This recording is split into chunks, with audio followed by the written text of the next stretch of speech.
He owns everything, but cannot choose his breakfast. He commands 300 million lives, but cannot take a single step without permission. He is worshipped as a living god, yet lives in constant fear of being murdered by those who bow before him. Welcome to the most powerful prison ever constructed, the daily existence of a Chinese emperor. Every morning at precisely 4 a.m., while his vast empire sleeps in darkness, the most isolated human being on earth awakens to a day more rigidly controlled than that of any prisoner in his own dungeons. Think you understand absolute power? Think again. What you're about to discover will shatter every assumption you've ever held about what it means to rule an empire. Here's something that will shock you. The Chinese emperor, master of the largest civilization in human history, lived under more restrictions than a common peasant. While a farmer could choose to walk to the market or decide what to eat for dinner, the Son of Heaven required committees to determine his meals, astrologers to schedule his movements, and dozens of officials to approve his most basic decisions. The man who could execute anyone with a gesture could not execute his own free will. But here's where it gets truly disturbing. Every single person surrounding the emperor, from his most trusted advisors to the servants who dressed him each morning, was simultaneously his protector and his potential assassin. Imagine living every moment of your life knowing that your survival depends entirely on people who would benefit from your death, and you'll begin to understand the psychological torture of imperial existence. The Forbidden City wasn't just a palace, it was an elaborate machine designed to transform a human being into a living symbol while slowly destroying everything that made him human. Every room was a stage, every conversation a performance, every decision a matter of life and death, not just for the emperor, but for millions of people who would never see his face or know his name. You think you know what loneliness means? The Chinese emperor was surrounded by thousands of people every day, yet he was more alone than a hermit on a mountain. He had access to the greatest libraries ever assembled, yet he could not read a book without it being screened for dangerous ideas. He possessed treasures beyond imagination, yet he could not touch them without ritual purification. He ruled the most sophisticated civilization on earth, yet he lived like a prisoner in a golden cage. And here's the most haunting part of all. He chose this existence willingly, because the alternative was watching his empire crumble and his people suffer. Every morning, he made the conscious decision to sacrifice his humanity for the stability of his realm, knowing that one mistake, one moment of weakness, one wrong decision could plunge 300 million people into chaos and death. Today, we're going to take you inside 24 hours that will reveal the true cost of absolute power.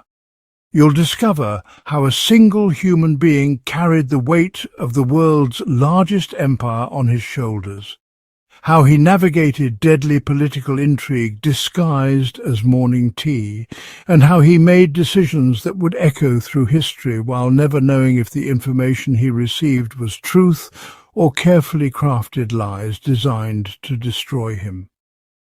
We'll show you the emperor who couldn't sleep peacefully because his dreams were considered omens, who couldn't love freely because his affections could be weaponized against him, and who couldn't even die naturally because his death would trigger succession wars that could tear his empire apart.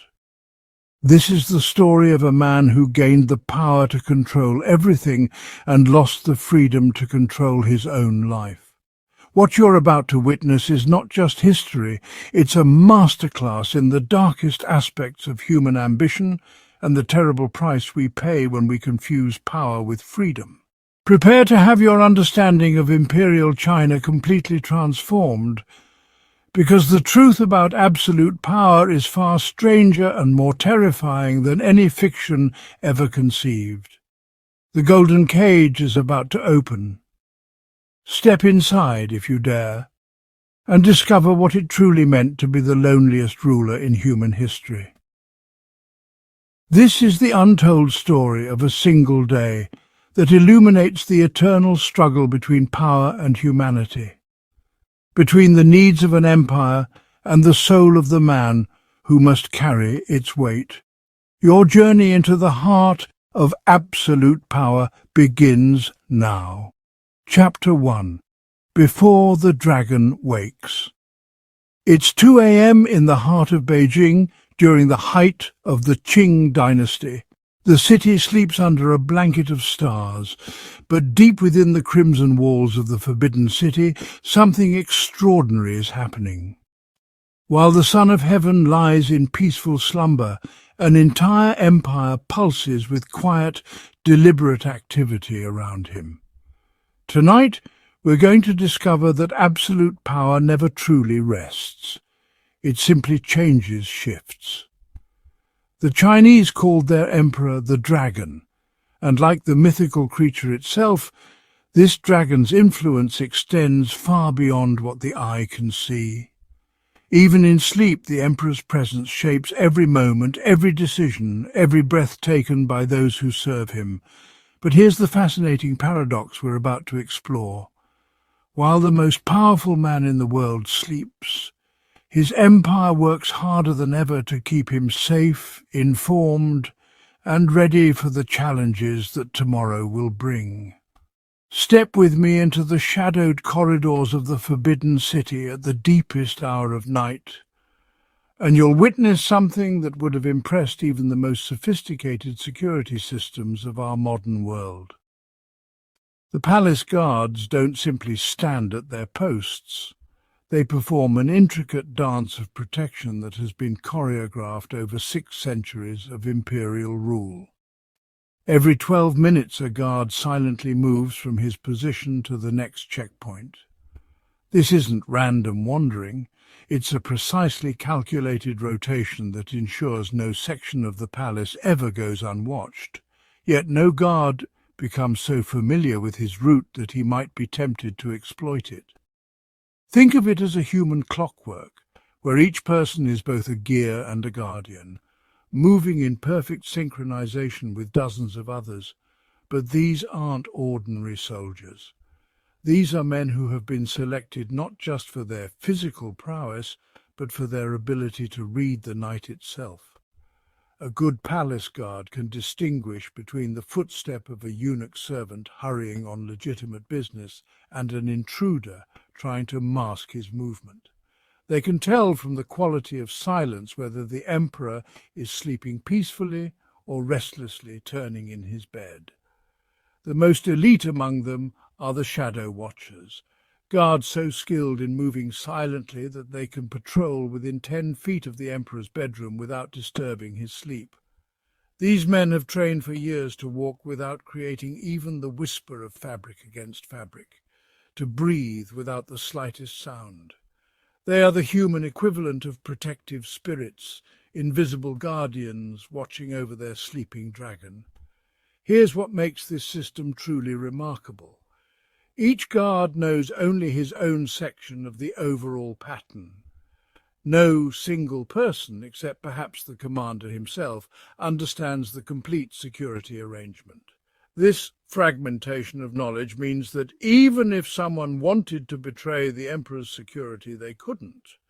They simply don't know enough about the whole system to compromise it. But the Night Watchers guard more than just the emperor's physical safety. They're protecting something far more precious and fragile than his mortal body. They're guarding the myth of imperial invincibility. The emperor must appear to his subjects as a figure beyond human vulnerability, and this carefully orchestrated security makes that myth possible. As we move deeper into the palace's heart, we begin to understand that this isn't just about preventing assassination attempts. It's about maintaining the delicate balance between the emperor as a human being who needs sleep and the emperor as a divine figure who must never appear weak or vulnerable. The Night Watchers are the guardians of this essential paradox. Yet even as these guards perform their silent ballet of protection, other forces are stirring in the darkness. The emperor's safety is secure, but what about his empire? While he sleeps, decisions must still be made, crises must be managed, and the vast machinery of imperial administration must continue to turn. This brings us to the palace's most remarkable secret, the people who ensure that the empire truly never sleeps. If you could somehow make the walls of the Forbidden City transparent during these dark hours, you'd see something that would astound you. Hundreds of people moving through the palace like blood cells through arteries, each carrying out tasks essential to the empire's survival. The emperor may sleep, but his government operates on a schedule that recognizes no distinction between day and night.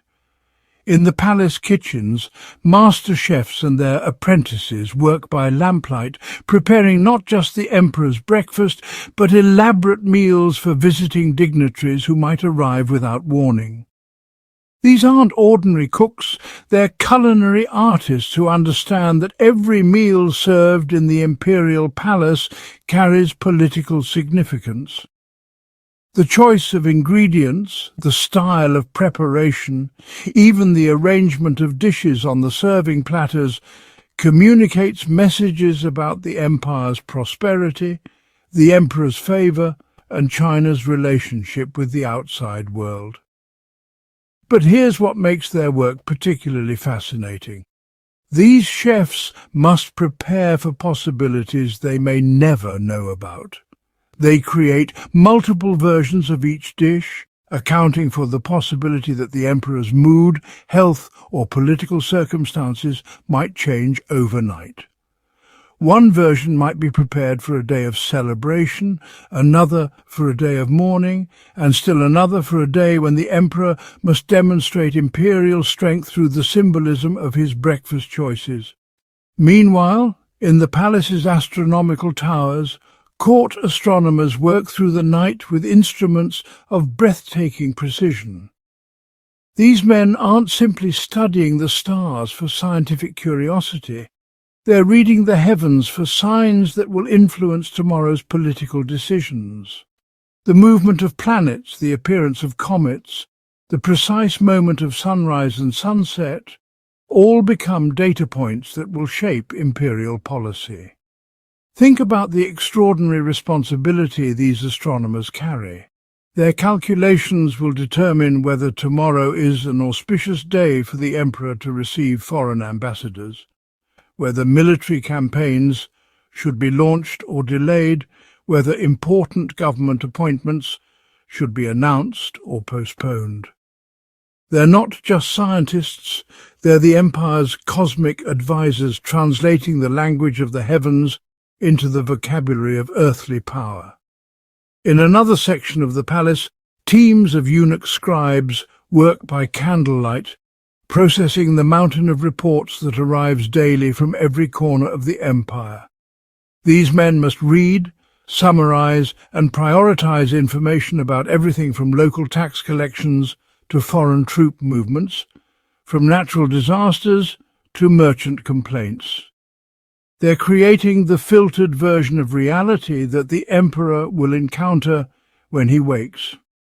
But here's the crucial detail that most people miss. These scribes aren't just copying and filing reports.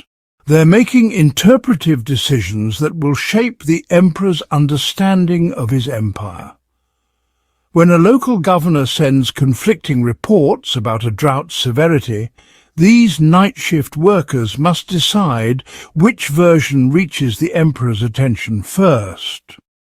When foreign ambassadors send subtle diplomatic signals, these scribes must recognize the hidden meanings and flag them appropriately. The most skilled among these scribes can read between the lines of official reports to detect brewing rebellions, identify corrupt officials, and spot opportunities for expanding imperial influence. They're the empire's early warning system, processing weak signals and turning them into actionable intelligence. As dawn approaches, all of this nighttime activity begins to converge toward a single purpose: ensuring that when the emperor opens his eyes, he will find an empire that appears to have run itself perfectly in his absence, even though it has actually required the coordinated efforts of hundreds of people working through the night to make that illusion possible. As the first hint of dawn touches the palace rooftops, we encounter perhaps the most fascinating aspect of imperial administration: the way yesterday's decisions ripple forward to shape tomorrow's possibilities. The emperor may sleep peacefully, but his government never stops grappling with the consequences of his choices and preparing him for the dilemmas that await. In a chamber most visitors to the Forbidden City never see, senior ministers gather for what they call the Night Council, a meeting that happens while the emperor sleeps, where his most trusted advisors debate how to present the day's most challenging decisions. These aren't men making policy without imperial approval. Instead, they're crafting the framework within which the emperor will make his choices. And this framework often proves more influential than the decisions themselves. Imagine the delicate balance these advisors must strike. They need to give the emperor enough information to make informed decisions, but not so much that he becomes paralyzed by complexity. They must present options that preserve imperial dignity while acknowledging political realities. Most challenging of all, they must anticipate how the emperor's personality, mood, and current political pressures will influence his thinking, then craft their presentations accordingly. Tonight, for example, they're wrestling with reports from 3 different provinces. In Guangxi, local officials report that recent floods have destroyed much of the rice harvest, and they're requesting imperial assistance for thousands of displaced families. In Xinjiang, military commanders warn that nomadic tribes are making increasingly bold raids across the empire's western frontier. In Fujian, merchants are complaining that new trade regulations are strangling commerce with Southeast Asian kingdoms. Each of these challenges requires imperial attention. But here's the problem. The emperor can only focus on a limited number of major issues each day. Too many urgent decisions will exhaust his mental energy and diminish the quality of his judgment. Too few will allow problems to fester into crises. The Night Council must decide not just what information to present, but how to sequence and prioritize it for maximum effectiveness. Watch how they approach this challenge. The flood relief in Guangxi is clearly urgent. People are suffering and winter is approaching. But it's also the kind of decision that showcases imperial benevolence. So presenting it first might put the emperor in a generous mood for the more difficult decisions that follow. The frontier raids in Xinjiang require military response, but launching campaigns during harvest season could disrupt food production across the region. The trade disputes in Fujian seem less urgent, but if ignored, they could damage relationships with kingdoms that provide essential imports. The advisors don't just debate these issues, they role-play different scenarios with each man arguing from the emperor's perspective to test their reasoning. They consider not only the immediate consequences of various choices, but how those consequences will create new challenges in weeks or months to come. They're playing a chess game where every move creates new complexities, and they must think several moves ahead to avoid trapping their emperor in impossible positions. But here's what makes their work truly remarkable. They must do all of this while maintaining the fiction that the emperor makes all decisions independently. When they present their carefully crafted options tomorrow morning, they must make it appear that these are simply neutral briefings, not the result of hours of strategic planning. The Emperor must feel that he's choosing freely among alternatives, even though those alternatives have been shaped by his advisor's understanding of his preferences, prejudices, and political necessities. As the sky begins to lighten, these advisors finalize their presentations and disperse to their various duties. In a few hours, they will stand before the Emperor with perfectly composed faces, presenting him with choices that feel spontaneous but have actually been refined through careful deliberation. They are the architects of imperial decision-making, invisible craftsmen who shape the Emperor's choices while ensuring he never realizes their influence. The night's work is nearly complete, but one crucial element remains. Tomorrow's challenges require more than good information and clever presentations. They require that the Emperor himself be prepared to bear the psychological weight of decisions that will affect millions of lives. And this brings us to the most intriguing question of all. How do you prepare the most powerful man in the world for another day of carrying impossible responsibilities? The answer lies in understanding how an emperor learns to wake up not as an ordinary human being, but as a divine ruler ready to hold the fate of an empire in his hands. The palace clocks chime 4 times, and something subtle but profound begins to shift throughout the Forbidden City. The night workers complete their final tasks and fade into the shadows. The security rotations adjust to daytime patterns. The carefully prepared reports await the Emperor's attention. Everything is ready, except for the most crucial element of all. In the Emperor's private chambers, the future ruler of China still sleeps peacefully, unaware that hundreds of people have spent the night ensuring his empire runs smoothly. But his sleep grows lighter now, and soon he must undergo the most remarkable transformation of all, the daily metamorphosis from mortal man to divine emperor. What we're about to witness next challenges everything we think we know about power, privacy, and the price of absolute authority. Because when gods learn to be human, the process is far more complex and constraining than we could ever imagine. Chapter 2. The Ritual of Awakening. You wake up tomorrow morning and immediately 30 people rush into your bedroom. Before you can even rub your eyes, they're examining your face for signs of illness, checking your pulse and debating whether the angle of sunlight streaming through your window is auspicious enough to begin your day. This isn't a nightmare. This was every morning for a Chinese emperor. What we're about to witness defies everything we think we know about power and privilege. The man who could command the execution of thousands couldn't even wake up alone. Welcome to the most choreographed awakening in human history, where becoming conscious wasn't a private moment of transition from sleep to wakefulness, but a state ceremony that transformed a mortal dreamer into a living god. The emperor's awakening begins long before he opens his eyes.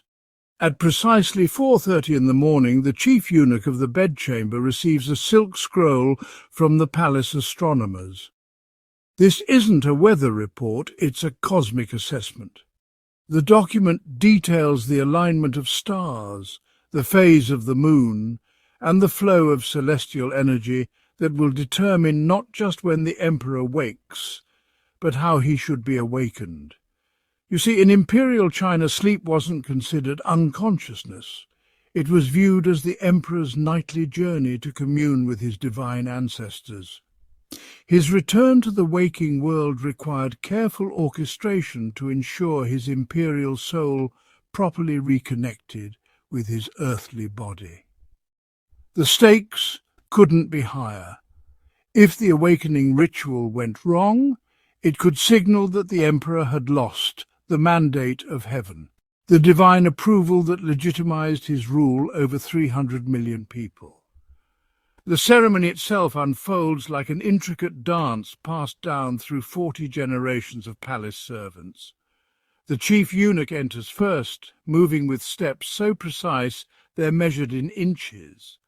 He carries a jade tablet inscribed with the morning's auspicious timing, calculated to the exact minute when celestial forces align favourably for imperial consciousness. Following him comes the imperial physician, whose role extends far beyond medical care. He must read the emperor's sleeping form like a sacred text, interpreting the position of his hands, the rhythm of his breathing, even the direction his head faces on the pillow. Each detail provides clues about the emperor's spiritual state and physical readiness to resume his divine duties. Think about the profound psychological impact of this ritual. From the moment consciousness returns, the emperor is reminded that he exists not as an individual, but as a vessel for cosmic order. His personal desires, his private thoughts, even his basic human need for a gentle awakening, all subordinated to the needs of an empire that views him as the living bridge between heaven and earth. But this ceremony reveals something even more striking about the nature of absolute power.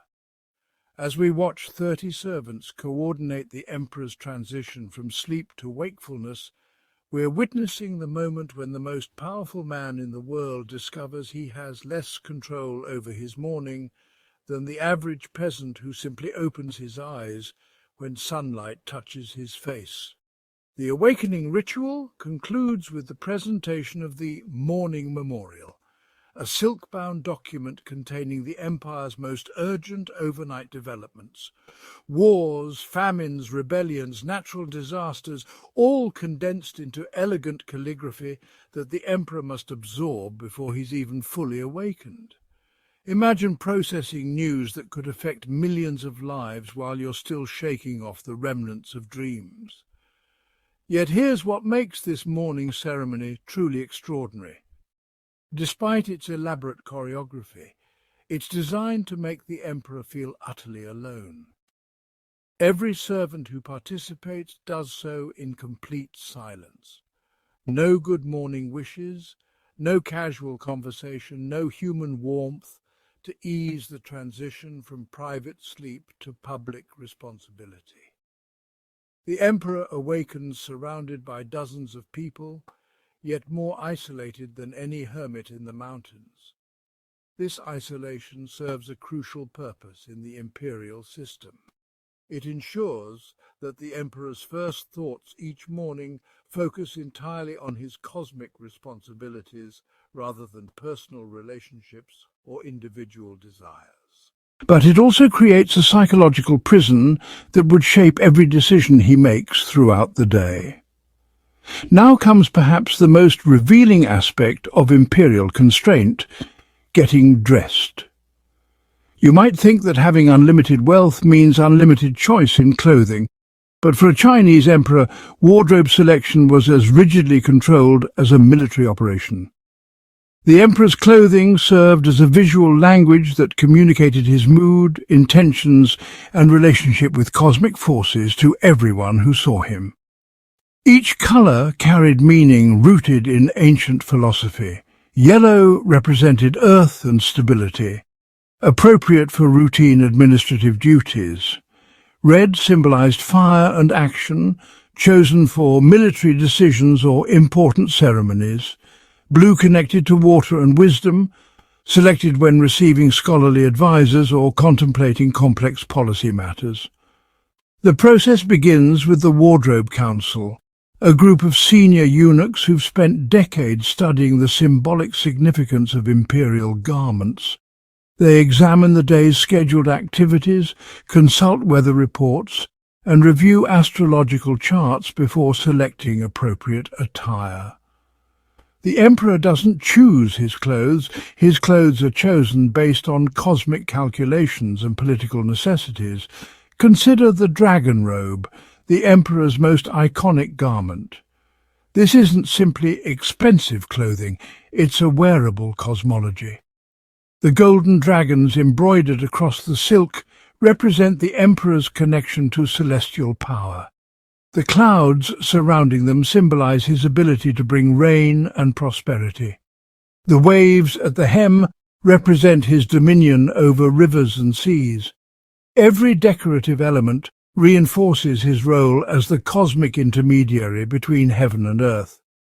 But here's what makes the dragon robe truly fascinating from a human perspective. It weighs nearly 40 pounds and requires 3 servants to help the emperor put on correctly. The elaborate embroidery makes the fabric so stiff that the emperor can barely bend his arms. The ceremonial hat adds another 10 pounds and sits so heavily on his head that prolonged wear causes severe neck strain. Picture yourself trying to conduct important business while wearing a 40-pound costume that restricts your movement and causes physical discomfort. This was the emperor's daily reality. Absolute power expressed through absolute physical constraint. The clothing designed to make him appear godlike actually made him more dependent on others for basic mobility than a toddler learning to walk. The dressing process itself reveals the mathematical precision that governed every aspect of imperial life. Each garment must be put on in a specific sequence, with exact timing between steps. The silk underrobes go on first, followed by the ceremonial middle layers, then the outer dragon robe, and finally the elaborate accessories. The entire process takes exactly 45 minutes, not 44, not 46, but precisely 45 minutes as dictated by imperial protocol established centuries earlier. During this elaborate dressing ritual, the emperor must remain perfectly still, like a living mannequin. He cannot scratch an itch, adjust an uncomfortable position, or even turn his head to look around the room. Moving during the dressing ceremony is considered a breach of cosmic harmony that could bring misfortune to the entire empire. So he stands motionless for 3/4 of an hour, while servants layer garment after garment onto his frame. What strikes me most about this process is how it transforms the basic human act of getting dressed into a meditation on powerlessness. Here's a man who could order the construction of cities or the redirection of rivers, yet he cannot put on his own shirt. The very clothing that symbolizes his supreme authority serves as a daily reminder of his complete dependence on others for the most basic human needs. The psychological impact extends beyond mere inconvenience. When you cannot dress yourself, when your clothing weighs more than some people's entire possessions, when your garments restrict your movement and cause physical discomfort, you're constantly reminded that your body belongs not to you, but to the empire. The emperor's flesh becomes a canvas for displaying state power, regardless of personal comfort or individual preference. Before the emperor has even finished dressing, the real weight of his position becomes apparent through the morning's first decisions, choices that seem mundane, but carry consequences that ripple across continents and generations. The decision scrolls arrive while silk robes are still being arranged around the emperor's shoulders. These aren't suggestions or options to consider at leisure. They're urgent matters requiring immediate imperial judgment. A provincial governor requests permission to divert a river to prevent flooding, but doing so might drought another region. A military commander seeks approval for a preemptive strike against nomadic raiders, but the action could escalate into full-scale war. A court minister proposes new taxes to fund infrastructure projects, but higher levies might trigger peasant rebellions. Each decision scroll contains the accumulated wisdom of dozens of advisors, detailed analysis of potential consequences, and recommendations from various government departments, yet ultimately one man must choose, and that choice becomes irrevocable imperial law the moment he speaks his judgment. Here's what makes these morning decisions particularly fascinating. They must be made while the emperor is physically uncomfortable. mentally processing his awakening and surrounded by servants still adjusting his clothing. Imagine making choices that affect millions of people while you're distracted by heavy robes cutting into your shoulders and ceremonial accessories weighing down your head. The emperor cannot ask for more time to consider these decisions. Imperial protocol demands immediate judgment on overnight developments based on the principle that delayed decision-making projects weakness and uncertainty. An emperor who hesitates loses the appearance of divine confidence that holds the imperial system together. Consider the breakfast decision, something so basic you probably don't think of it as a decision at all. For the emperor, breakfast selection involves consulting with the Imperial Kitchen Council, reviewing dietary recommendations from palace physicians, and choosing foods that align with the day's cosmic energy patterns. The emperor cannot simply say, "I'd like some fruit this morning." Instead, he must select from predetermined options that balance his health, symbolic requirements, and seasonal appropriateness according to ancient dietary philosophy. Even this seemingly simple choice carries political implications. If the emperor chooses foods associated with celebration during a time of provincial hardship, court observers might interpret this as insensitivity to his subjects' suffering.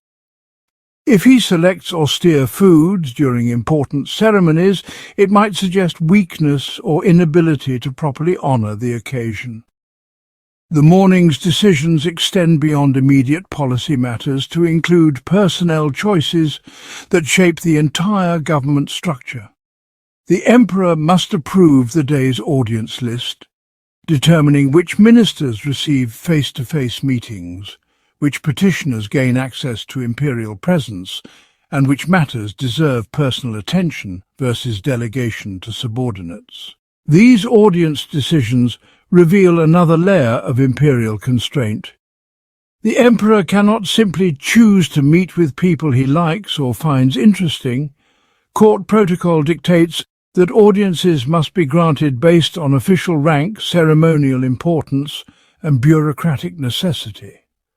The emperor's personal preferences, whether he finds someone wise, amusing, or insightful, cannot influence who gains access to his time. What emerges from examining these morning decisions is a portrait of power that contradicts our usual assumptions about authority and freedom. The emperor possesses the ultimate power of decision. His word becomes law across a vast empire. Yet he exercises this power within constraints so rigid, they make his choices feel almost mechanical. The emperor cannot make decisions based on personal intuition, individual relationships, or private judgment. Every choice must align with cosmic principles, bureaucratic procedures, and imperial precedent. He must decide quickly on matters of enormous complexity, while physically uncomfortable and psychologically isolated, knowing that his choice will echo through history but might not reflect his personal wisdom or preference. This morning ritual of decision-making illustrates the central paradox we've been exploring. The man with ultimate authority over external circumstances has virtually no control over the circumstances of his own decision-making process. His power is absolute, but it's exercised through a system that has already determined how that power must be used. As the morning's first decisions are recorded in imperial chronicles and transmitted across the empire for implementation, our emperor faces a troubling realization that will follow him throughout the day. His choices shape the lives of hundreds of millions of people, yet he has shaped very few aspects of the morning in which those choices were made. The weight of absolute power, it turns out, feels remarkably similar to the experience of absolute powerlessness.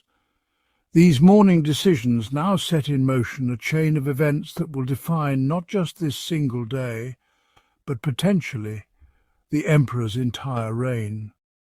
As servants make final adjustments to his dragon robe and palace officials prepare for the morning's most crucial ritual, our emperor must prepare to step from the private world of personal constraint into the public theatre of cosmic responsibility. The morning court session awaits, a ceremony where hundreds of officials will prostrate themselves before his throne, seeking guidance on matters of life and death. But first he must engage in the most solitary and psychologically demanding aspect of his daily routine, his private communion with the forces that supposedly granted him the right to rule over a quarter of humanity. What happens when a man believed to be divine must convince himself each morning that he deserves the worship of millions? The answer lies in the emperor's most private ritual, one that reveals whether the weight of cosmic responsibility creates spiritual connection or crushing isolation. Chapter 3. Conversations with Heaven. The most powerful man on earth, ruler of 300 million souls, kneels alone in a chamber lit only by flickering candles.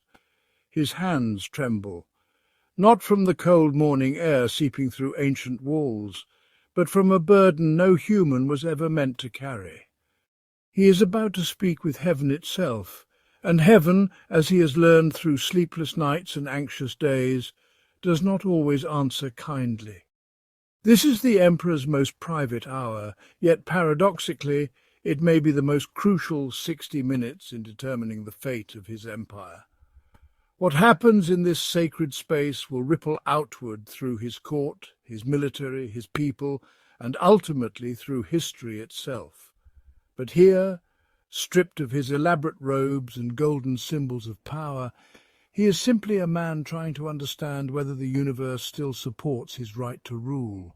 Every morning before the sun fully rises, and before any human eye can witness his vulnerability, the emperor enters what palace records call the Chamber of Celestial Communion. The room itself tells a story of profound solitude. No throne, no servants, no witnesses. Just a simple altar, a few ritual implements, and the weight of cosmic responsibility pressing down like a physical force. Think about the psychological reality of what we're witnessing here. This is a man who believes with absolute conviction that he is the Son of Heaven, the human bridge between the earthly realm and the divine cosmos. But unlike the gods of other cultures who might speak through oracles or priests, the Chinese emperor receives no intermediary, no buffer between himself and the awesome responsibility of cosmic communication. The prayers he offers aren't the comfortable, familiar words we might recite in our own spiritual practices. Instead, they follow ancient formulae that acknowledge his role as the linchpin holding the entire natural order together. He must account for every flood, every drought, every plague that has touched his realm, because in Chinese cosmology these aren't random events. They're direct reflections of his moral worthiness to rule. Imagine the crushing weight of this belief system. When crops fail in distant provinces, when earthquakes shake the foundations of far-off cities, when epidemics sweep through populations he's never met, the emperor must look inward and ask, "What have I done wrong? How have I failed in my cosmic duty?" The very disasters that would humble any ordinary ruler become, for the emperor, evidence of his personal moral failings. But there's something even more profound happening in this private communion. Historical records reveal that emperors often spoke to heaven not as supplicants begging for favour, but as partners in a cosmic enterprise. They reported on the state of the realm, justified their decisions, and even, in moments of extraordinary boldness, questioned why heaven had allowed certain calamities to occur. This morning our emperor faces a particularly agonizing dilemma. The overnight reports speak of drought in the north, bandit activity in the west, and troubling signs in the capital itself. Each crisis demands immediate attention, yet the morning divination rituals cannot be rushed or abbreviated. Heaven's guidance must be sought before any earthly action can be taken, no matter how urgent the situation might appear. The loneliness of this moment cannot be overstated. Every other person in the empire can seek counsel from friends, family, advisors, or spiritual guides. The emperor's only counselor is the vast, silent cosmos itself, and the cosmos, as any honest person who has stared into a starlit sky knows, can feel overwhelmingly indifferent to human concerns. Yet he persists in this daily ritual, because the alternative, ruling without heaven's mandate, would be not just political suicide, but a cosmic catastrophe that could unravel the very fabric of civilization. But how does one actually communicate with heaven? How does the emperor know if his prayers are heard, his justifications accepted, his pleas for guidance answered? The answer lies in a sophisticated system of cosmic interpretation that would make modern meteorologists and statisticians dizzy with its complexity. The emperor doesn't simply pray and wait for a divine voice to whisper in his ear. Instead, he has learned to read the language of the universe itself, a language written in cloud formations, bird migrations, the behavior of palace animals, the patterns of wind and rain, and the subtle movements of celestial bodies. This morning the signs are decidedly mixed, and mixed signs are often the most dangerous of all. A flock of cranes flew south 2 days early, possibly indicating coming hardship, or perhaps simply responding to changing weather patterns. The palace cats have been restless, which ancient texts suggest could herald political upheaval, though it might also mean nothing more than the approach of autumn. Here's where we need to understand something crucial about the imperial worldview. What we might dismiss as superstition was, for the emperor and his culture, a sophisticated system of environmental and social observation. The palace didn't just house the emperor's family and court. It was essentially a living laboratory where natural phenomena were carefully monitored and recorded by scholars who spent their entire careers learning to interpret cosmic signals. Consider the astronomical observations alone. Imperial astronomers tracked planetary movements, recorded unusual celestial events, and maintained detailed charts of star positions that were consulted before any major policy decision. When we learn that an eclipse influenced the timing of a military campaign, we're not witnessing primitive thinking. We're seeing a culture that understood celestial mechanics well enough to predict eclipses centuries in advance and incorporated that knowledge into their strategic planning.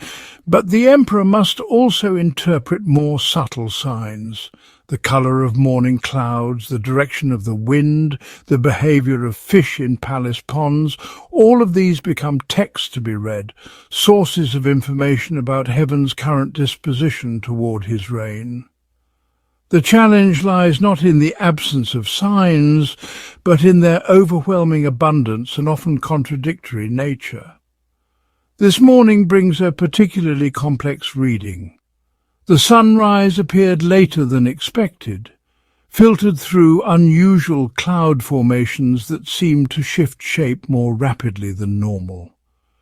A pair of phoenixes, actually rare birds that palace scholars had designated as phoenix representatives, were seen flying in circles over the eastern courtyard before disappearing entirely. The morning wind carried scents from the imperial gardens that seemed out of season. Yet the palace weather readers noted that the atmospheric pressure was exactly what their calculations predicted. What does it all mean? This is where the emperor's training in classical texts, his understanding of historical precedents, and his intuitive grasp of political realities must all combine into a form of cosmic interpretation that would challenge the most sophisticated modern analyst. The classical texts provide frameworks for understanding various combinations of signs. Certain bird behaviors, when combined with specific weather patterns and astronomical observations, might indicate that heaven supports a planned military expedition. Other combinations might suggest that domestic policy should take precedence over foreign affairs, or that a period of restraint and reflection would be more appropriate than bold action. But the emperor also knows that these interpretive frameworks have failed before. History is littered with rulers who misread heaven's intentions, who acted boldly when caution was required, or who hesitated when decisive action might have saved their dynasties. The stakes of interpretation could not be higher. A misreading could literally cost millions of lives and end a 1,000-year-old dynasty. Today's signs seem to point toward a fundamental test of imperial authority, but the nature of that test remains frustratingly unclear. Should he address the drought first, mobilizing resources for relief efforts that might prevent widespread famine? Should he focus on the bandit threat, launching military campaigns that could restore order but drain the treasury? Or do the signs suggest that the real threat lies closer to home, in the palace itself, where recent personnel changes and shifting alliances might be creating dangerous instabilities? The emperor knows that his next decision will set in motion events that could strengthen or weaken his reign for years to come. But heaven, as always, speaks in riddles that require both wisdom and courage to decipher. And today the most troubling sign of all is one that hasn't appeared yet, but that the emperor knows from bitter historical experience might be coming. What we're witnessing in this morning's divine consultation goes far beyond personal prayer or even royal decision-making. We're seeing the psychological reality of believing yourself to be personally responsible for the harmony of the entire universe, and the devastating mental toll that such responsibility inevitably exacts. Historical records from various dynasties reveal a pattern that modern psychologists would immediately recognize as chronic anxiety, depression, and what we might now call executive fatigue. Emperors who ruled for decades often showed signs of what palace physicians described as dragon sickness, a condition characterized by sleeplessness, loss of appetite, sudden mood changes, and an overwhelming sense of impending catastrophe. Consider the case of Emperor Kangxi, who ruled for 61 years during the Qing dynasty. His private writings, discovered centuries later, reveal a man tortured by the constant fear that his personal failings were causing suffering throughout his realm. When floods devastated southern provinces, he wrote extensively about his inability to sleep, convinced that his moral shortcomings had literally caused the Yellow River to overflow its banks. Or think about Emperor Wanli of the Ming dynasty, who eventually stopped holding court altogether, retreating into private chambers where he spent years attempting to perfect his cosmic communication skills. Palace records suggest he believed that by achieving perfect spiritual harmony, he could somehow compensate for what he saw as his failures in governing the physical world. The psychological burden becomes even more crushing when we consider the feedback loops built into the imperial system. Natural disasters didn't just require relief efforts, they demanded extensive soul-searching about the emperor's fitness to rule. Military defeats weren't simply strategic setbacks, they were potential evidence of cosmic displeasure. Economic problems weren't merely policy challenges. They might indicate that heaven was withdrawing its support from the dynasty entirely. This morning, as our emperor contemplates the troubling signs and overnight reports, he's not just facing governmental decisions. He's confronting the possibility that he, personally, through some moral failure or spiritual inadequacy, has caused drought, banditry, and political instability to spread across his empire. The weight of this responsibility manifests in physical ways that palace physicians carefully monitored. Emperors often developed what we might now recognize as stress-related illnesses, digestive problems, headaches, muscle tension, and various forms of chronic pain. Some historical accounts describe emperors who aged dramatically during particularly challenging periods, as if the cosmic burden was literally consuming their physical bodies. But perhaps the most devastating aspect of cosmic responsibility was its complete isolation. Every other person in the empire, from the highest minister to the poorest farmer, could find someone to share their burdens with. They could seek advice, express doubts, or simply find comfort in human companionship when facing difficult decisions. The emperor, however, stood alone between heaven and earth. His doubts could not be shared without undermining confidence in his divine mandate. His fears could not be expressed without suggesting that heaven might be reconsidering its support for his rule. His moments of confusion or uncertainty could not be acknowledged without potentially triggering political instability that could cost thousands of lives. This isolation created what we might call a psychological pressure cooker. All the normal human responses to stress, seeking support, expressing vulnerability, sharing decision-making responsibilities, were denied to the very person who faced the greatest stress of all.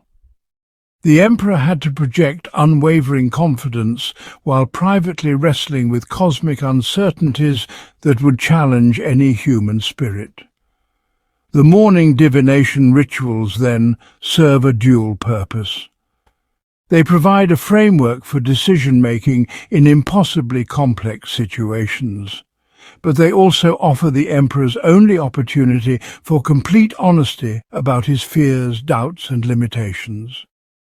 In conversations with heaven, he can acknowledge what he can never admit to another human being, that he sometimes feels overwhelmed, uncertain, and terrified by the responsibility placed upon him. Today's cosmic consultation takes on particular urgency because the signs suggest that the emperor's greatest fear may be about to come true. The fear that haunts every ruler who believes in the mandate of heaven. The possibility that heaven is preparing to withdraw its support and transfer its mandate to someone else. The final moments of this morning's communion will determine not just today's policy decisions, but the very foundation upon which the emperor's authority rests. Because when you believe you're speaking directly with the cosmic forces that govern existence itself, even the slightest sign of divine displeasure can feel like the beginning of the end of everything you've worked to build and protect.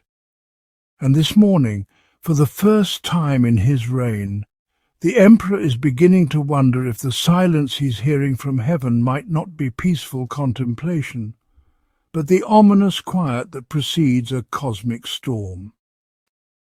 Chapter 4. The Theatre of Power. You're about to witness the most expensive performance in human history.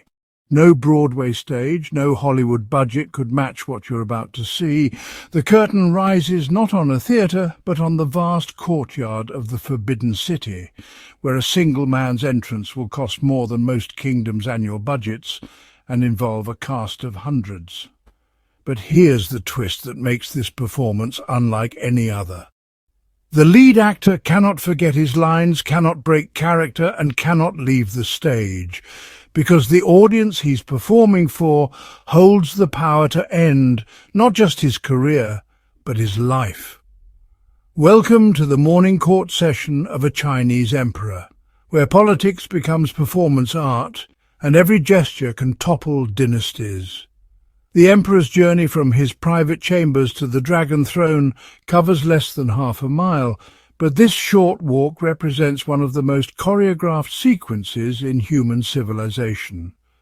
Think of it as a military parade, a religious procession, and a political statement all wrapped into one breathtaking spectacle.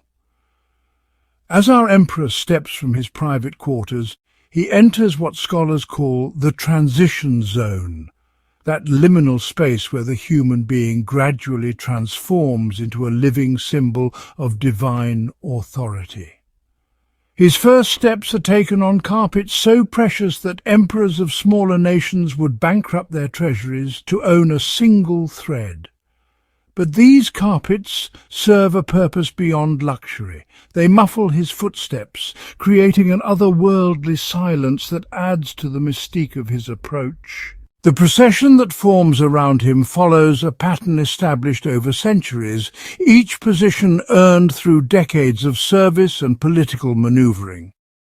The Grand Eunuch walks precisely 3 steps behind and 2 steps to the left, close enough to whisper urgent counsel, far enough to show proper deference. The imperial guards flank the procession in formations that look ceremonial but remain tactically sound, their silk-wrapped swords ready to defend against threats both obvious and subtle. But here's what makes this entrance truly remarkable. Every person in this procession is simultaneously protecting and imprisoning the emperor. They shield him from physical danger while ensuring he cannot deviate from the prescribed path, cannot speak to unauthorized individuals, cannot make spontaneous decisions that might undermine the careful political balance that keeps the empire stable. As the emperor approaches the throne room, the sound of hundreds of officials dropping to their knees creates a wave of rustling silk that rolls across the vast courtyard like thunder. This moment, when hundreds of the most powerful men in the empire prostrate themselves before one individual, represents the absolute pinnacle of human hierarchy. Yet the emperor cannot acknowledge their submission with so much as a nod until he reaches his throne, because even the timing of his recognition is governed by protocol. The throne itself awaits like a golden mountain, elevated precisely 9 steps above the courtyard floor, 9 being the most auspicious number in Chinese cosmology. As our emperor climbs these steps, he ascends not just physically but symbolically, transforming from mortal man to earthly representative of heaven itself. With each step, the weight of expectation grows heavier, until, by the time he settles onto the dragon throne, he has become something more and less than human, a living embodiment of imperial power, constrained by the very magnificence that defines him. The grand entrance is complete, but the performance has only just begun. Now comes the even more delicate art of maintaining this divine facade while conducting the messy, complicated business of governing an empire. If you think your workplace politics are complicated, imagine conducting business in a room where every person present has spent decades studying the art of reading meaning into the smallest gestures, where a misplaced glance can end careers and a moment's hesitation can spark rebellions. The imperial court operates like a vast, complex organism where information flows not through spoken words, but through an intricate language of position, posture, and pause. Stand too close to the throne and you appear presumptuous. Stand too far away and you seem disloyal. The sweet spot, that precise distance that signals proper respect without suggesting fear, changes daily based on political currents that shift like weather patterns. Consider the morning's first petitioner, a provincial governor reporting on last month's tax collections. In any other setting, this would be a straightforward administrative report, but here, every aspect of his presentation carries layers of meaning that extend far beyond the numbers he's reciting. The governor's choice to wear dark blue silk instead of the traditional brown suggests he's aligned himself with the finance ministry faction. His decision to begin with northern provinces before southern ones signals his awareness of recent border tensions. Even the cadence of his speech, slightly faster than usual, betrays his nervousness about news he hasn't yet delivered. The emperor must process all of this non-verbal communication while maintaining the appearance of divine omniscience. He cannot ask clarifying questions that might suggest ignorance, cannot show surprise at unexpected news, cannot display favoritism that might upset the delicate balance of court factions. Instead, he must respond through his own carefully controlled gestures, a slight inclination of his head to show approval, a pause before speaking to suggest deep contemplation, the angle of his hands to signal whether the petitioner should continue or conclude.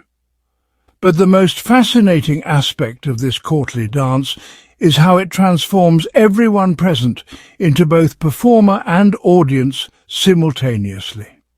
While the governor presents his report, other officials watch not just his words, but the emperor's reactions, calculating how this information might affect their own positions and plans.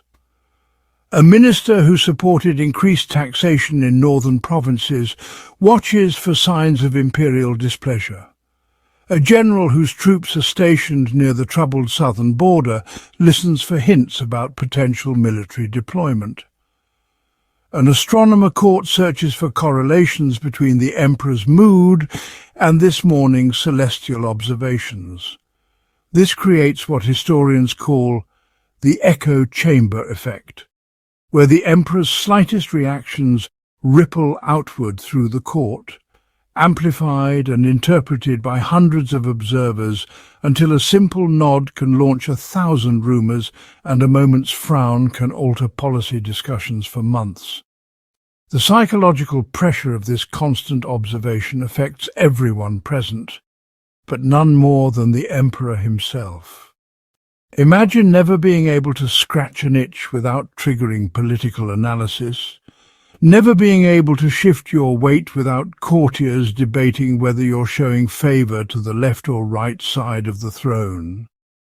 The emperor lives in a fishbowl where the fish watching him are among the most intelligent, ambitious and dangerous individuals in the empire. Yet this system of mutual surveillance serves a crucial purpose in maintaining imperial stability.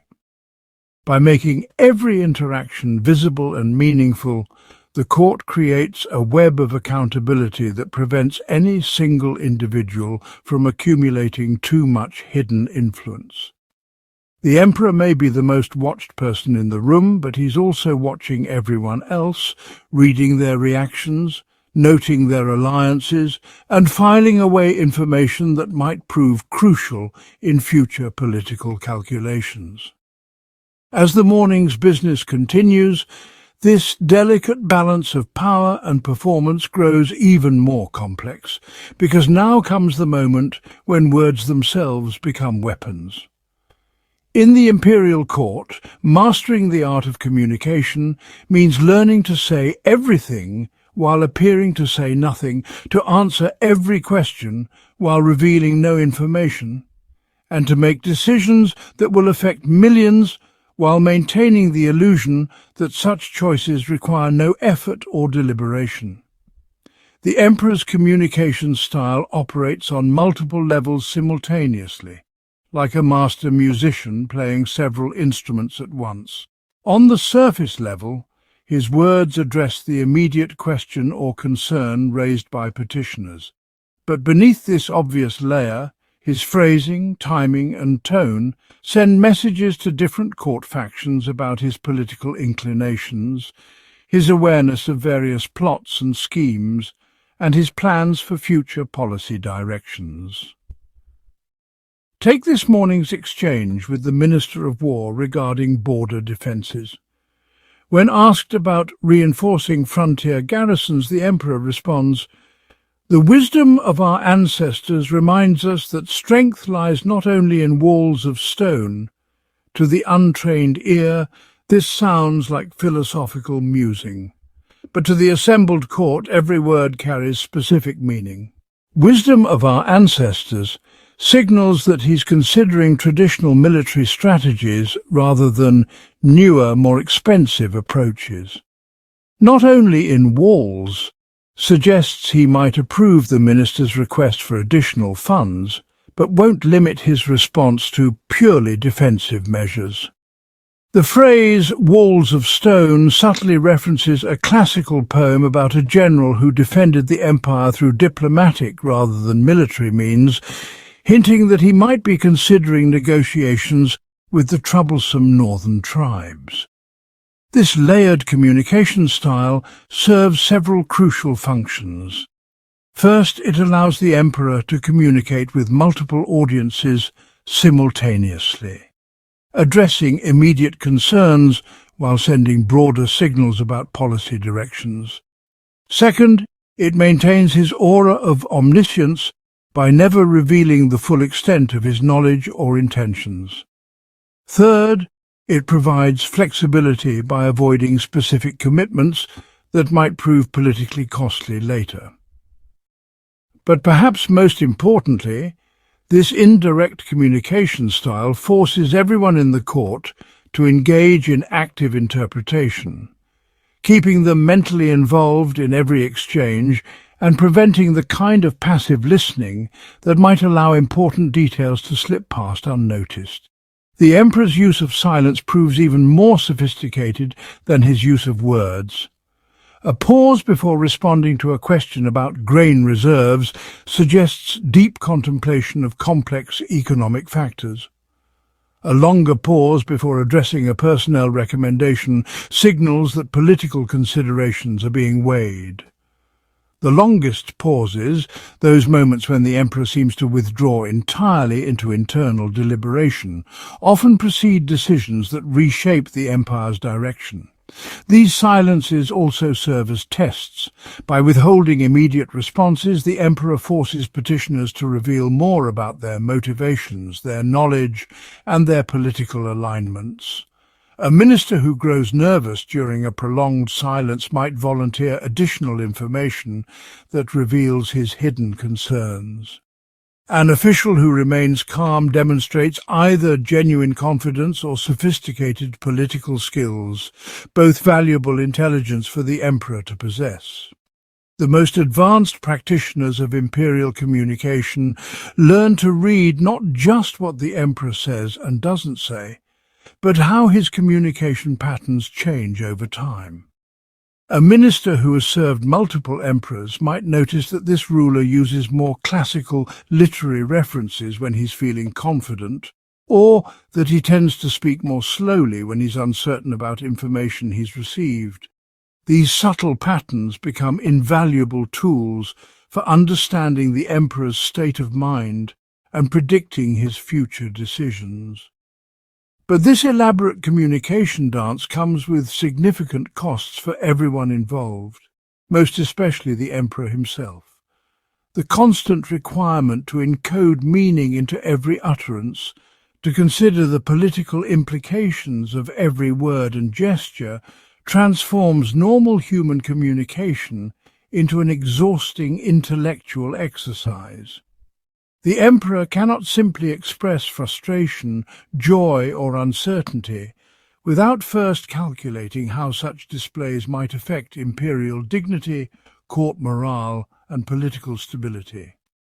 As morning business continues and the court prepares to address more sensitive matters, this communication complexity intensifies, because now the emperor must navigate the most dangerous territory of all, the intersection of justice and politics. The moment has arrived that transforms our emperor from political performer into something far more consequential, the final arbiter of justice for 300 million souls. In the next hour, he will make decisions that determine who lives and who dies, which families prosper and which face ruin, and how the empire's fundamental principles are interpreted and applied. But here's the cruel irony at the heart of imperial justice. The man with the greatest power to show mercy operates within a system designed to limit his compassion. The first case presented this morning illustrates this paradox perfectly. A provincial magistrate has been accused of accepting bribes while adjudicating land disputes between wealthy merchants and poor farmers. The evidence seems clear. Gold has been found hidden in his residence, and 3 separate witnesses have testified to seeing money change hands. Under imperial law, corruption by government officials carries a mandatory death sentence designed to maintain the integrity of the bureaucratic system that holds the empire together. But as the emperor listens to the case details, he learns that this magistrate is the sole support for his elderly parents, his disabled wife, and 5 young children. More troubling still, the investigation reveals that the magistrate's corruption emerged from desperation. His government salary hadn't been paid in 8 months due to administrative failures in the provincial capital, and his family was facing starvation. The bribes he accepted were used not for personal luxury, but to purchase rice and medicine for his dependents. Here, then, is the emperor's dilemma: uphold the law and execute a man whose crime stemmed from institutional failures beyond his control, or show mercy and undermine the legal framework that prevents corruption throughout the empire. Either choice carries profound consequences. Execute the magistrate, and thousands of other underpaid officials might lose faith in imperial justice. Show mercy, and corrupt officials throughout the empire might point to this precedent to justify their own crimes. The emperor's response demonstrates the sophisticated balancing act that imperial justice requires. Rather than simply pardoning or condemning the magistrate, he announces a 3-part decision. First, the magistrate will be stripped of his position and forbidden from holding government office, a severe punishment that acknowledges his wrongdoing without requiring his death. Second, the provincial governor who allowed salary payments to lapse will be demoted and required to compensate the magistrate's family from his own resources. Third, new procedures will be implemented to ensure that all government salaries are paid directly from imperial treasuries rather than through provincial administrations. This solution addresses multiple audiences and objectives simultaneously. The magistrate's punishment satisfies legal requirements while acknowledging mitigating circumstances. The provincial governor's demotion sends a message that administrative failures have consequences. The procedural changes demonstrate that the emperor recognizes systemic problems and takes responsibility for solving them. But the true genius of this decision lies in how it transforms a potential crisis into an opportunity to reinforce imperial values. By showing that justice can be both strict and compassionate, the emperor strengthens rather than undermines the legal system. By holding higher officials accountable for their subordinate circumstances, he reinforces the principle that authority comes with responsibility. By implementing systemic reforms, he demonstrates that imperial justice adapts and improves, rather than simply punishing and moving on. The court watches this decision with intense interest, because everyone present understands that they're witnessing more than the resolution of a single case. They're seeing a demonstration of how this particular emperor balances competing demands and principles.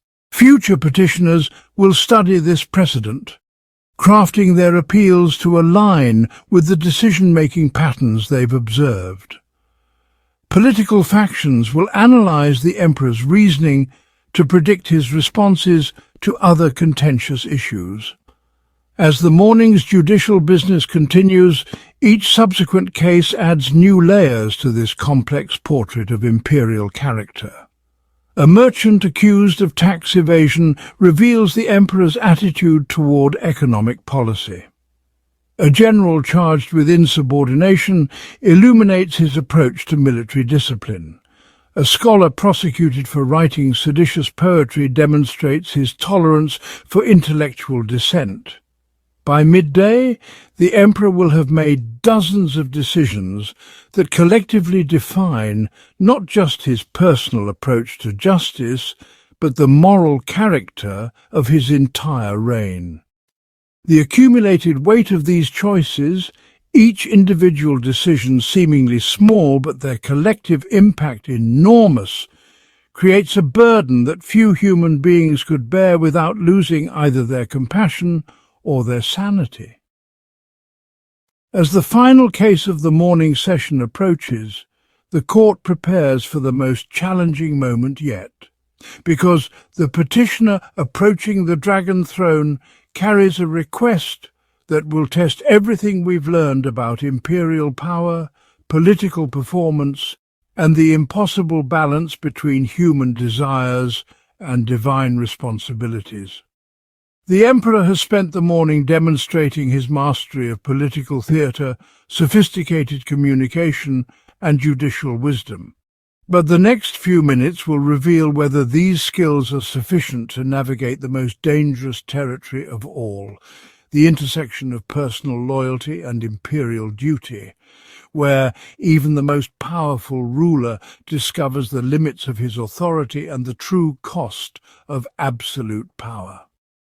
As our emperor prepares to face this ultimate test of his reign, we begin to understand that the morning's elaborate performance, the grand entrances, the courtly choreography, the careful communication, has all been preparation for this moment when the theatre of power gives way to the brutal reality that some choices cannot be avoided, some consequences cannot be controlled, and some burdens cannot be shared, even by the most powerful man on earth.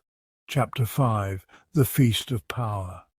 Imagine being so powerful that a single word from your lips could topple kingdoms, yet so vulnerable that every morsel of food might contain your death. This was the reality for Chinese emperors during their most basic human activity, eating. What we're about to discover challenges everything we think we know about absolute power, because the man who controlled the fate of 300 million people couldn't even trust his own dinner. It's midday in the Forbidden City, and the most powerful man on earth is about to eat lunch. But first, 17 different people must risk their lives so he can take a single bite.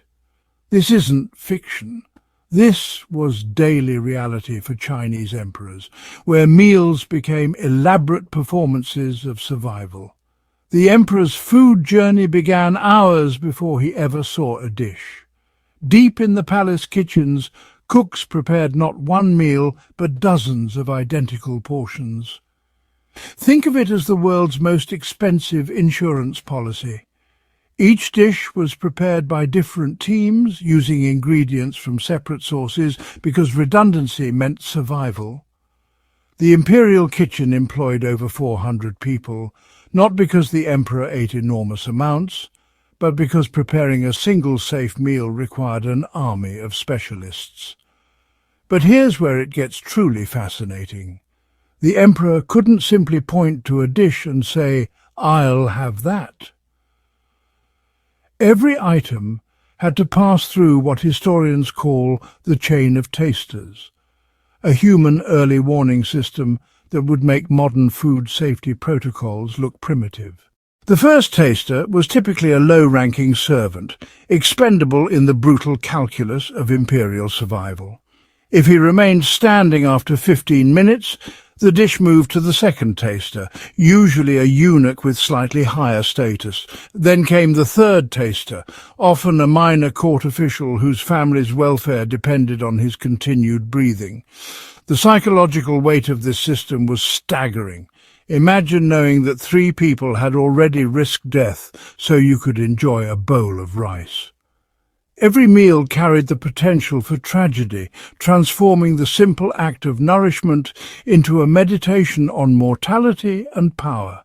The emperor ate surrounded by the constant reminder that his very existence depended on others' willingness to die for him. Yet here's the cruel irony that defined imperial dining. Despite all these precautions, emperors still died from poisoning with disturbing regularity. The system that was meant to protect them also highlighted their fundamental vulnerability. Every elaborate safeguard served as a daily reminder that absolute power made you absolutely hunted. Consider the psychological toll. Modern research shows that chronic stress from constant threat perception can devastate both mental and physical health. Now imagine living with that stress 3 times a day, every day, for decades.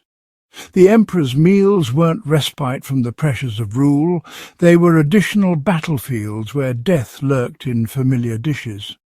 But the paranoia extended beyond mere poison detection.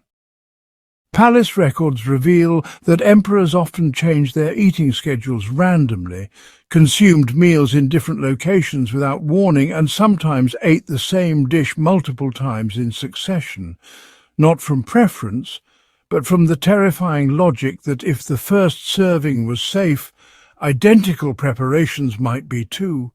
This wasn't careful planning, this was barely controlled terror masquerading as imperial protocol. The most haunting aspect? Many emperors began to lose the ability to enjoy food at all. Historical accounts describe rulers who ate mechanically, deriving no pleasure from even the most exquisite delicacies. They had transformed from gourmets into mere consumers of fuel, where every swallow was an act of courage rather than satisfaction.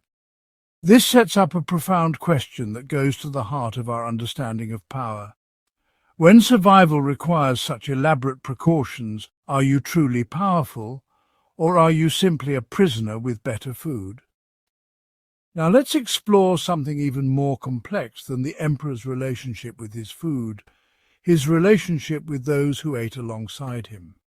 In the imperial dining hall, every gesture carried the weight of policy. Every seating arrangement could shift the balance of an empire, and every shared meal was a masterclass in political theatre that would make modern diplomats weep with envy.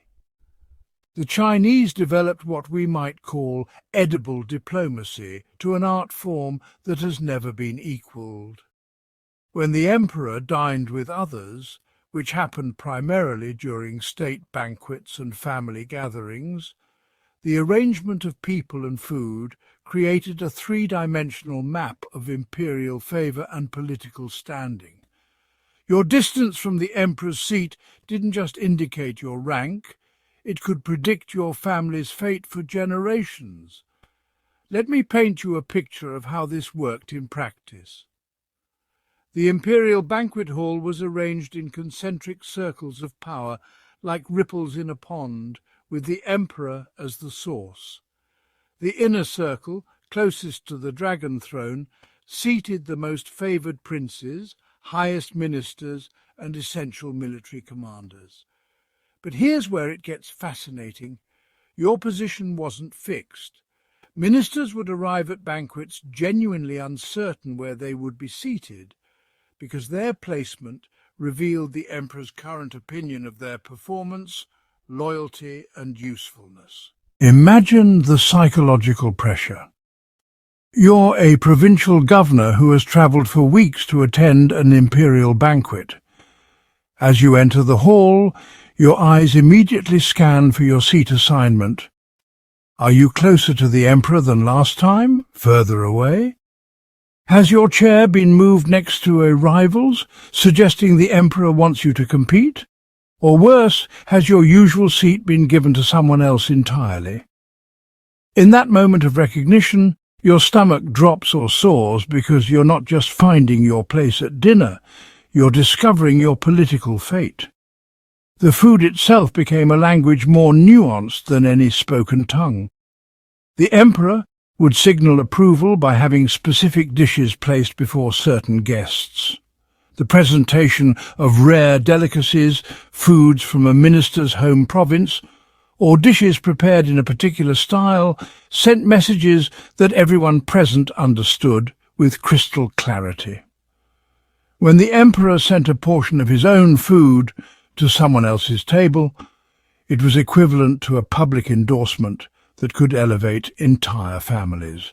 But the system could be weaponized with devastating effectiveness. Historical records describe banquets where the emperor would ostentatiously skip certain guests when distributing choice portions, effectively announcing their fall from grace to the entire assembled court. Picture the scene. Hundreds of the empire's most powerful people watching as the emperor deliberately overlooks you, your family, your allies. The silence would be deafening, the humiliation complete, and everyone present would understand that your political career had just ended with the simple absence of a shared dumpling. The drinking protocols were equally sophisticated. The emperor would propose toasts to specific individuals, and the order of these toasts communicated imperial priorities and concerns. A toast to military commanders might signal upcoming conflict. Recognition of civilian administrators could indicate a shift toward domestic policy. Smart courtiers learned to read these liquid tea leaves like ancient fortune tellers. Even more remarkable was how family meals became political events. When the emperor dined with his wives, concubines and children, the arrangement spoke volumes about succession planning, marital favour and dynastic future. A particular wife seated prominently, a prince invited to share the emperor's personal dishes, a potential heir granted permission to speak during the meal. These weren't casual family moments, but calculated political communications that shaped the empire's future. The psychological complexity of these dining situations was extraordinary. Everyone present had to simultaneously enjoy their food, monitor political currents, send and receive subtle messages, avoid giving offence, and remember that any misstep could prove fatal. It was like playing chess, reading poetry, and walking a tightrope simultaneously, all while maintaining the appearance of casual conversation over dinner. Consider the emperor's own position in this elaborate dance. He had to remember not just what he ate, but what he gave to whom when he acknowledged various guests, and how his every action would be interpreted by dozens of brilliant political minds. A moment's inattention, a casual gesture misread, could destabilize regions or launch rebellions. Even his appetite became a matter of state. Eating too little might suggest illness or concern. Eating too much could imply complacency. This brings us to a troubling realization about the nature of power. When every meal becomes a political performance, when do you stop being a person and start being merely a symbol? Here we encounter one of history's most exquisite paradoxes. The Chinese emperor had access to ingredients from every corner of the known world, commanded the skills of master chefs whose techniques had been perfected over centuries, and could theoretically order any dish ever created. Yet in practice, most emperors ate the same meals, prepared the same way, day after day, year after year. They lived in a golden cage built from protocols, traditions, and the suffocating embrace of absolute safety. Let me help you understand the magnitude of this contradiction by walking through what the imperial kitchen could theoretically produce. Picture ingredients flowing into the Forbidden City from across the empire. Exotic spices from the southern provinces, rare teas from mountain monasteries, fresh seafood transported in specially designed tanks, fruits preserved using techniques known only to palace specialists. The imperial pantry contained delicacies that most of the empire's population couldn't even name, let alone taste.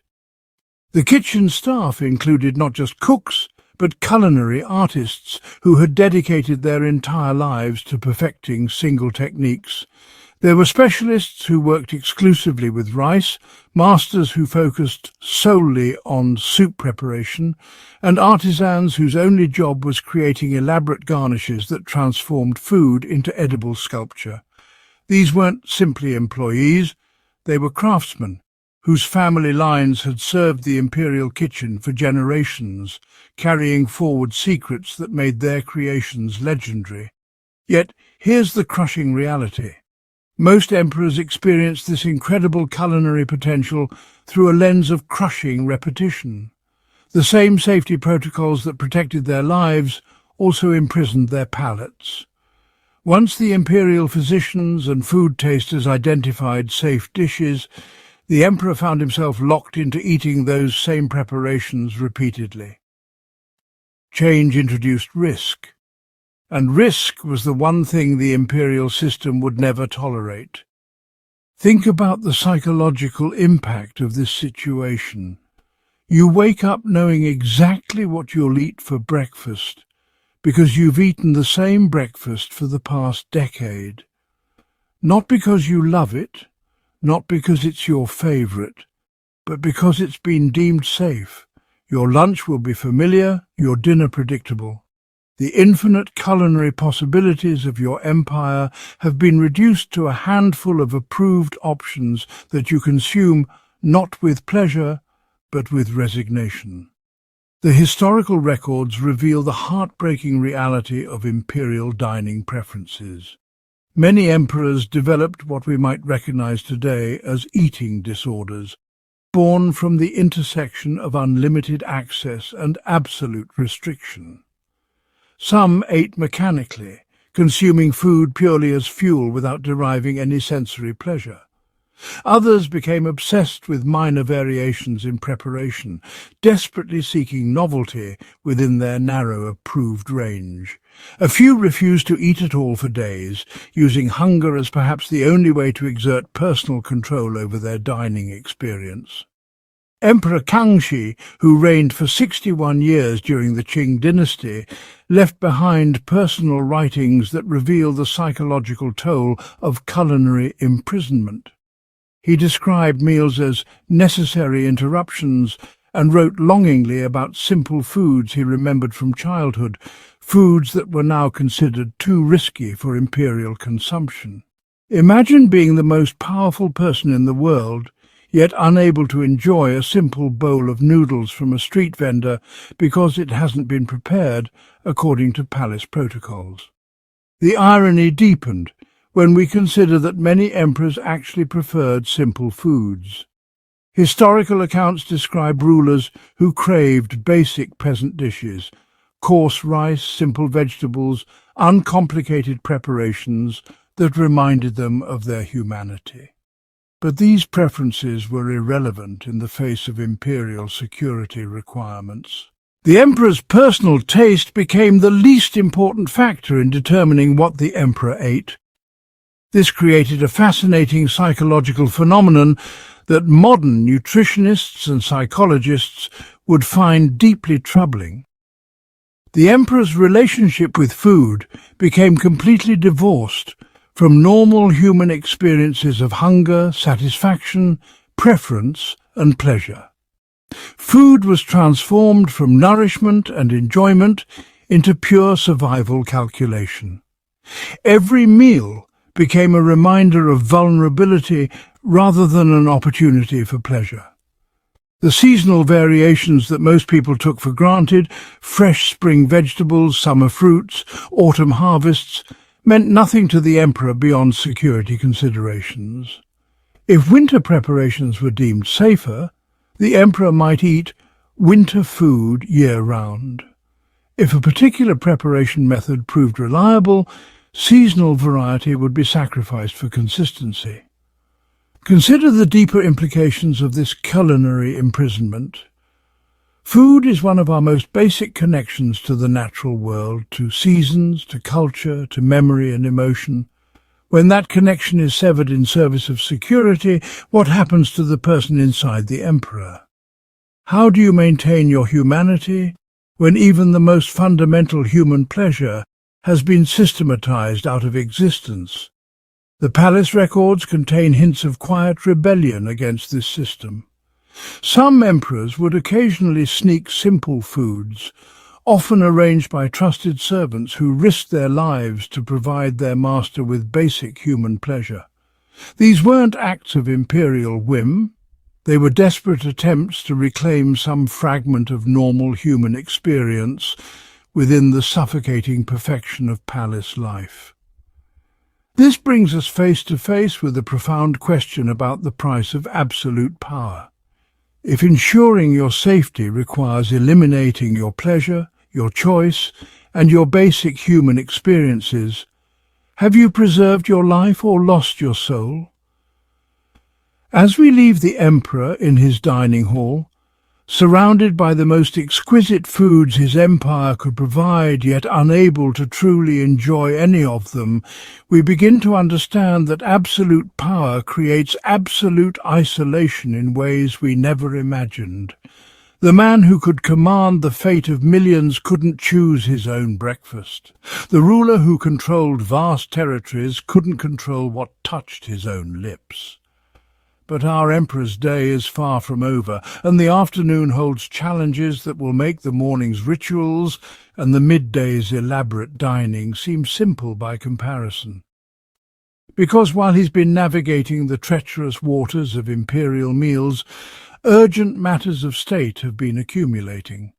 Decisions that cannot wait, crises that demand immediate attention, and choices that will ripple across generations.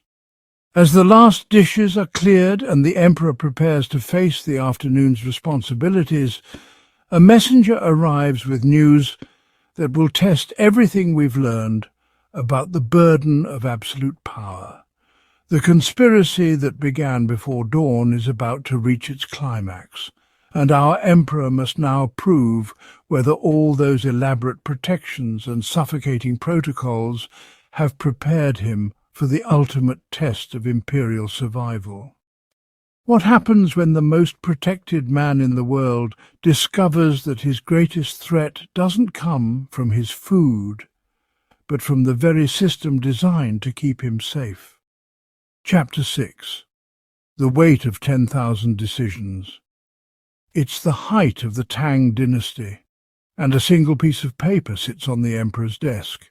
On it, a provincial governor requests permission to divert a river to save his drought-stricken region. Seems simple, right? But this one decision will affect the livelihoods of 3 million farmers, the trade routes of neighbouring provinces, and potentially shift the balance of power between rival noble families for generations. Welcome to the afternoon hours of imperial rule, where every choice carries the weight of an empire, and there's no such thing as a small decision. The Chinese emperor didn't just rule, he governed through an intricate web of choices that rippled across space and time like stones thrown into a vast pond. Today, we'll discover how one man's afternoon transformed the lives of millions, and why the burden of ultimate decision-making created both the empire's greatest strength and its most vulnerable weakness. Imagine walking into the world's most sophisticated information processing center. But instead of computers and screens, you see thousands of silk-robed officials moving in precise choreographed patterns. This is the imperial bureaucracy in action, and it's both more elegant and more complex than any system we know today. Every morning, reports flood into the Forbidden City from across the empire's vast expanse. Think of it like this. If the empire were a giant human body, these reports would be its nervous system, carrying sensations from every fingertip and toe back to the brain. A locust swarm in Sichuan, a border skirmish in Xinjiang, a tax dispute in Guangzhou. All of these distant events must somehow reach the emperor's attention, but not as raw information. They arrive filtered, analysed and ranked by an army of bureaucrats who understand that the emperor's time is the empire's most precious resource. Here's where it gets fascinating. These weren't just clerks shuffling papers. Each level of the bureaucracy acted like a lens, focusing and shaping information as it travelled upward. A county magistrate's report about crop failures might emphasise local weather patterns, but by the time it reaches the provincial governor, it's become a discussion of tax relief policies. When it finally lands on the emperor's desk, it's transformed into a strategic question about imperial finances and regional stability. But this elegant system carried a hidden danger. Like a game of telephone played across thousands of miles and dozens of officials, the original message could become distorted beyond recognition. A minor trade dispute might be presented as a threat to imperial authority, while a genuine rebellion could be downplayed as local unrest. The emperor had to navigate not just the challenges facing his empire, but the competing interpretations and hidden agendas of those who brought him information. Think about the psychological pressure this created.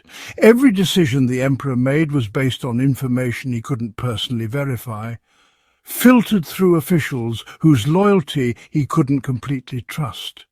It's like trying to navigate a ship through dangerous waters while relying entirely on reports from lookouts who might have their own reasons for steering you towards certain destinations. But here's what made this system remarkable. Despite its flaws, it actually worked for over 2,000 years. The secret lay in its redundancy and cross-checking mechanisms. Multiple officials reported on the same issues from different angles, creating a kind of triangulation of truth. The emperor learned to read between the lines, to spot the patterns that revealed when his bureaucrats were telling him what they thought he wanted to hear versus what he needed to know. Yet even this sophisticated system had its limits, and those limitations would soon become apparent as the emperor faced decisions that would test not just his wisdom, but his understanding of human nature itself. Now we enter the emperor's private study, where the real work of governing begins. Spread across his desk are dozens of memorials, formal reports requiring imperial decisions. Each one represents a human drama, playing out somewhere in his vast domain, and each demands not just a choice but the right choice. This is where we discover that being emperor meant becoming history's most consequential mathematician, calculating equations where the variables were human lives, and the answers determined the fate of civilizations. Let me share with you one decision that illustrates the impossible complexity emperors faced daily. In the winter of 756 AD, Emperor Xuanzong received 3 urgent reports on the same day. The first detailed a Tibetan army massing on the western border, threatening to invade unless tribute payments were doubled. The second reported catastrophic flooding in the Yellow River Valley, requiring immediate diversion of the imperial treasury for disaster relief. The third brought news that the Crown Prince had been secretly meeting with military commanders, possibly planning a coup. Now imagine you're the emperor. You have enough resources to fully address only one of these crises. Send the treasury west to buy off the Tibetans, and millions of flood victims suffer through winter without aid. Spend everything on flood relief, and foreign armies might march unopposed into Chinese territory.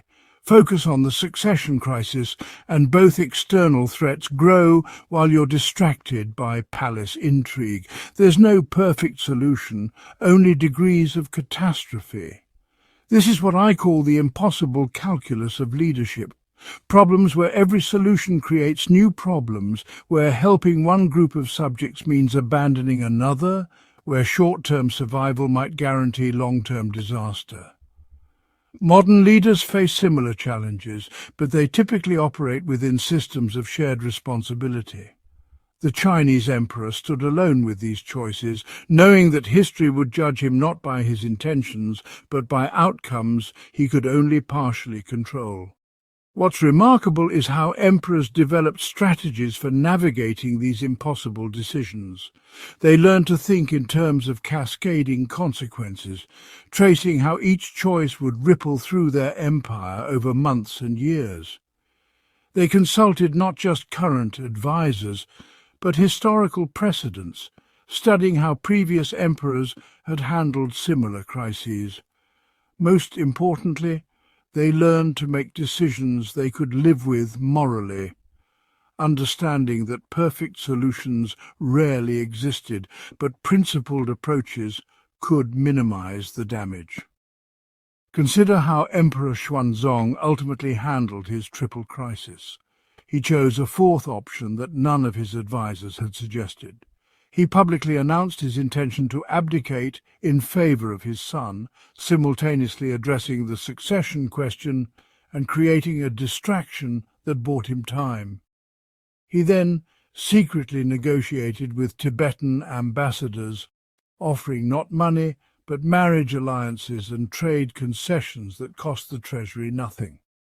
Finally, he mobilized not imperial funds, but local merchant guilds to provide flood relief in exchange for future tax breaks.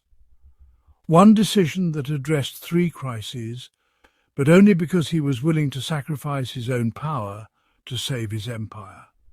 But even this creative solution came with costs.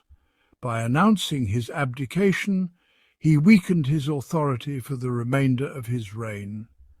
The marriage alliances created obligations that would constrain future emperors for generations. The tax concessions to merchants shifted economic power away from the imperial center. Every solution carried the seeds of future problems, reminding us that leadership at this level meant accepting that perfection was impossible, and wisdom lay in choosing which imperfections you could live with. These kinds of decisions weren't occasional challenges. They were the daily reality of imperial rule, and their cumulative weight would test not just the emperor's judgment, but his very sanity. Here's a truth that history books rarely emphasize. Absolute power doesn't corrupt, it isolates.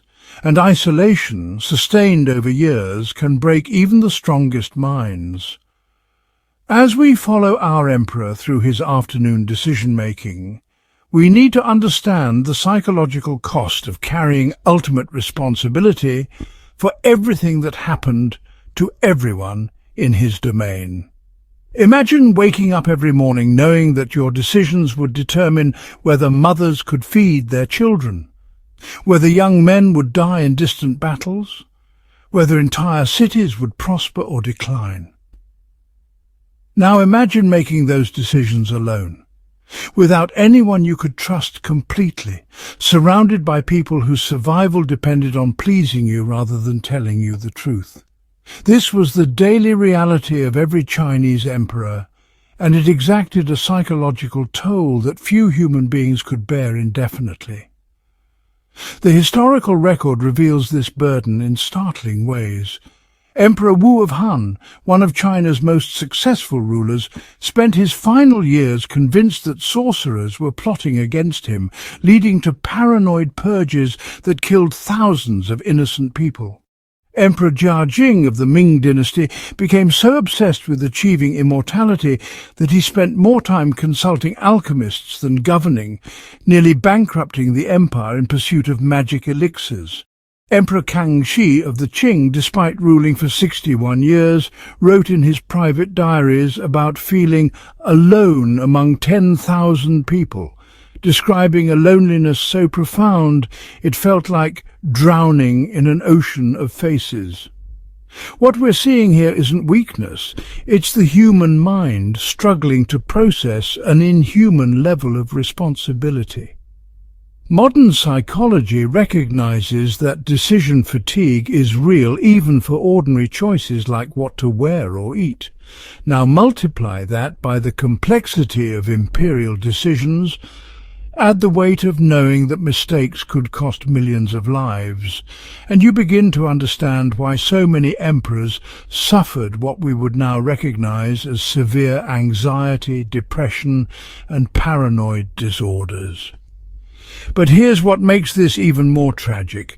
The very structure of imperial power prevented emperors from seeking the help they desperately needed. An emperor who showed uncertainty would invite challenges to his authority. One who displayed emotional vulnerability might trigger succession crises. The mandate of heaven required the emperor to appear infallible, even when he felt like he was drowning in doubt and fear. Some emperors found creative ways to cope with this pressure. They developed elaborate private rituals, like midnight walks in hidden gardens, where they could drop their imperial mask for a few precious minutes. Others turned to trusted advisors, who were granted special permission to speak honestly, creating small islands of genuine human connection in the vast ocean of imperial isolation. A few, like Emperor Kangxi, poured their true thoughts into secret diaries, creating private spaces where they could acknowledge their fears and uncertainties without undermining their public authority. Yet even these coping mechanisms had limits. The fundamental contradiction remained. The power to control everything came with the inability to control the one thing that mattered most, the crushing weight of that responsibility itself. This paradox would follow our emperor from his afternoon decisions into the evening hours, where the psychological toll of absolute power would become even more apparent. The question that haunted every emperor and haunts us as we watch their struggles is whether any human being is truly capable of wielding such power without losing essential parts of their humanity in the process. As the afternoon sun begins to set over the Forbidden City, our emperor has made 47 decisions that will ripple across his empire for generations. He's balanced competing interests, navigated impossible choices, and carried the weight of millions of lives on his shoulders. But the most challenging part of his day still lies ahead, in the quiet evening hours. When the bureaucrats have departed and the throne room falls silent, the emperor must face the one opponent he can never defeat, the one voice he can never silence, his own conscience. Because in just a few hours we'll discover that the greatest threat to imperial power wasn't foreign armies or natural disasters, but the crushing psychological burden of being the one person who could never be wrong, never show weakness, and never escape the golden cage of absolute authority. The conspiracy that began before dawn is about to reach its climax, but the most dangerous enemy our emperor faces might be the doubt that grows stronger with each decision, each compromise, each impossible choice that defines the lonely burden of ultimate power. Chapter 7. When the Dragon Sleeps. The most powerful man in the world sits alone in a chamber larger than most villages, surrounded by treasures worth kingdoms, yet he cannot shake the feeling that he is the loneliest person alive. As the sun sets over the Forbidden City's golden rooftops, casting long shadows across courtyards that have witnessed 1,000 years of secrets, our emperor faces the most honest moment of his day, the moment when absolute power reveals its absolute cost. Tonight, we discover what happens when the performance of godhood finally ends, when the last courtier bows and retreats, and when the Son of Heaven must confront the simple, terrifying truth that he is still, beneath it all, just a man. The ritual of sunset in the Forbidden City unfolds like a carefully choreographed dance between light and shadow. As the last rays of daylight filter through the ornate windows of the Hall of Mental Cultivation, our emperor sits motionless on a chair that has supported the weight of dynasties. But tonight, something is different. Tonight, the weight he carries seems heavier than the elaborate robes draped across his shoulders. Think about your own evenings for a moment, those quiet hours when the day's work is done and your mind naturally drifts to reflection. You might replay conversations, worry about tomorrow's challenges, or simply enjoy the peaceful transition from day to night. Now imagine that every decision you reflected upon affected millions of lives, that every worry could reshape the fate of an empire, and that your moments of peace were borrowed time between crises that never truly end. This is the Emperor's reality as twilight settles over his domain. The memorials he reviewed this morning have been transformed into edicts that will travel to the furthest corners of his realm. The minister he dismissed with a gesture will return home to a family whose fortunes have just changed forever. The tax policy he approved will determine whether peasant families eat well this winter or struggle to survive. But here's what strikes me most profoundly about this moment. As our emperor sits in his evening stillness, he's not thinking about the grand sweep of history or his place in the annals of greatness. Instead, like any human being at day's end, he's wrestling with doubt. Did he choose correctly when faced with the drought reports from Shandong province? Was his decision to delay the military campaign wise, or will it cost lives later? These questions circle in his mind like predators. And unlike the rest of us, he has no one with whom he can truly share these burdens. The irony cuts deep. The man who commands absolute obedience from hundreds of millions cannot command certainty from his own heart. As darkness creeps across the courtyards outside, our emperor discovers what every holder of ultimate power eventually learns. The higher you climb, the thinner the air becomes, and the more alone you find yourself with your choices. But even as our emperor grapples with these private demons, the machinery of empire continues to turn in the darkness beyond his chambers. While our emperor sits in contemplation, believing his day's work is complete, let me take you into the hidden world that comes alive when the forbidden city appears to sleep.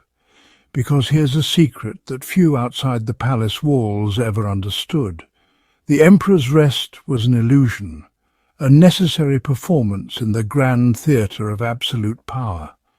In chambers scattered throughout the vast complex, dozens of scribes work by candlelight, their brushes dancing across silk scrolls as they transform the emperor's decisions into the formal language of imperial edicts.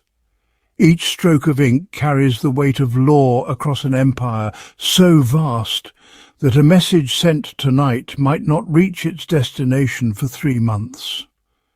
These men understand something that even the emperor sometimes forgets in his evening solitude, that his momentary words become eternal commands, rippling outward like stones thrown into still water.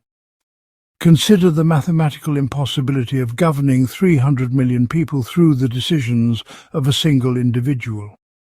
It's rather like trying to conduct a symphony orchestra with musicians scattered across different continents where each note you play today won't be heard until seasons have changed.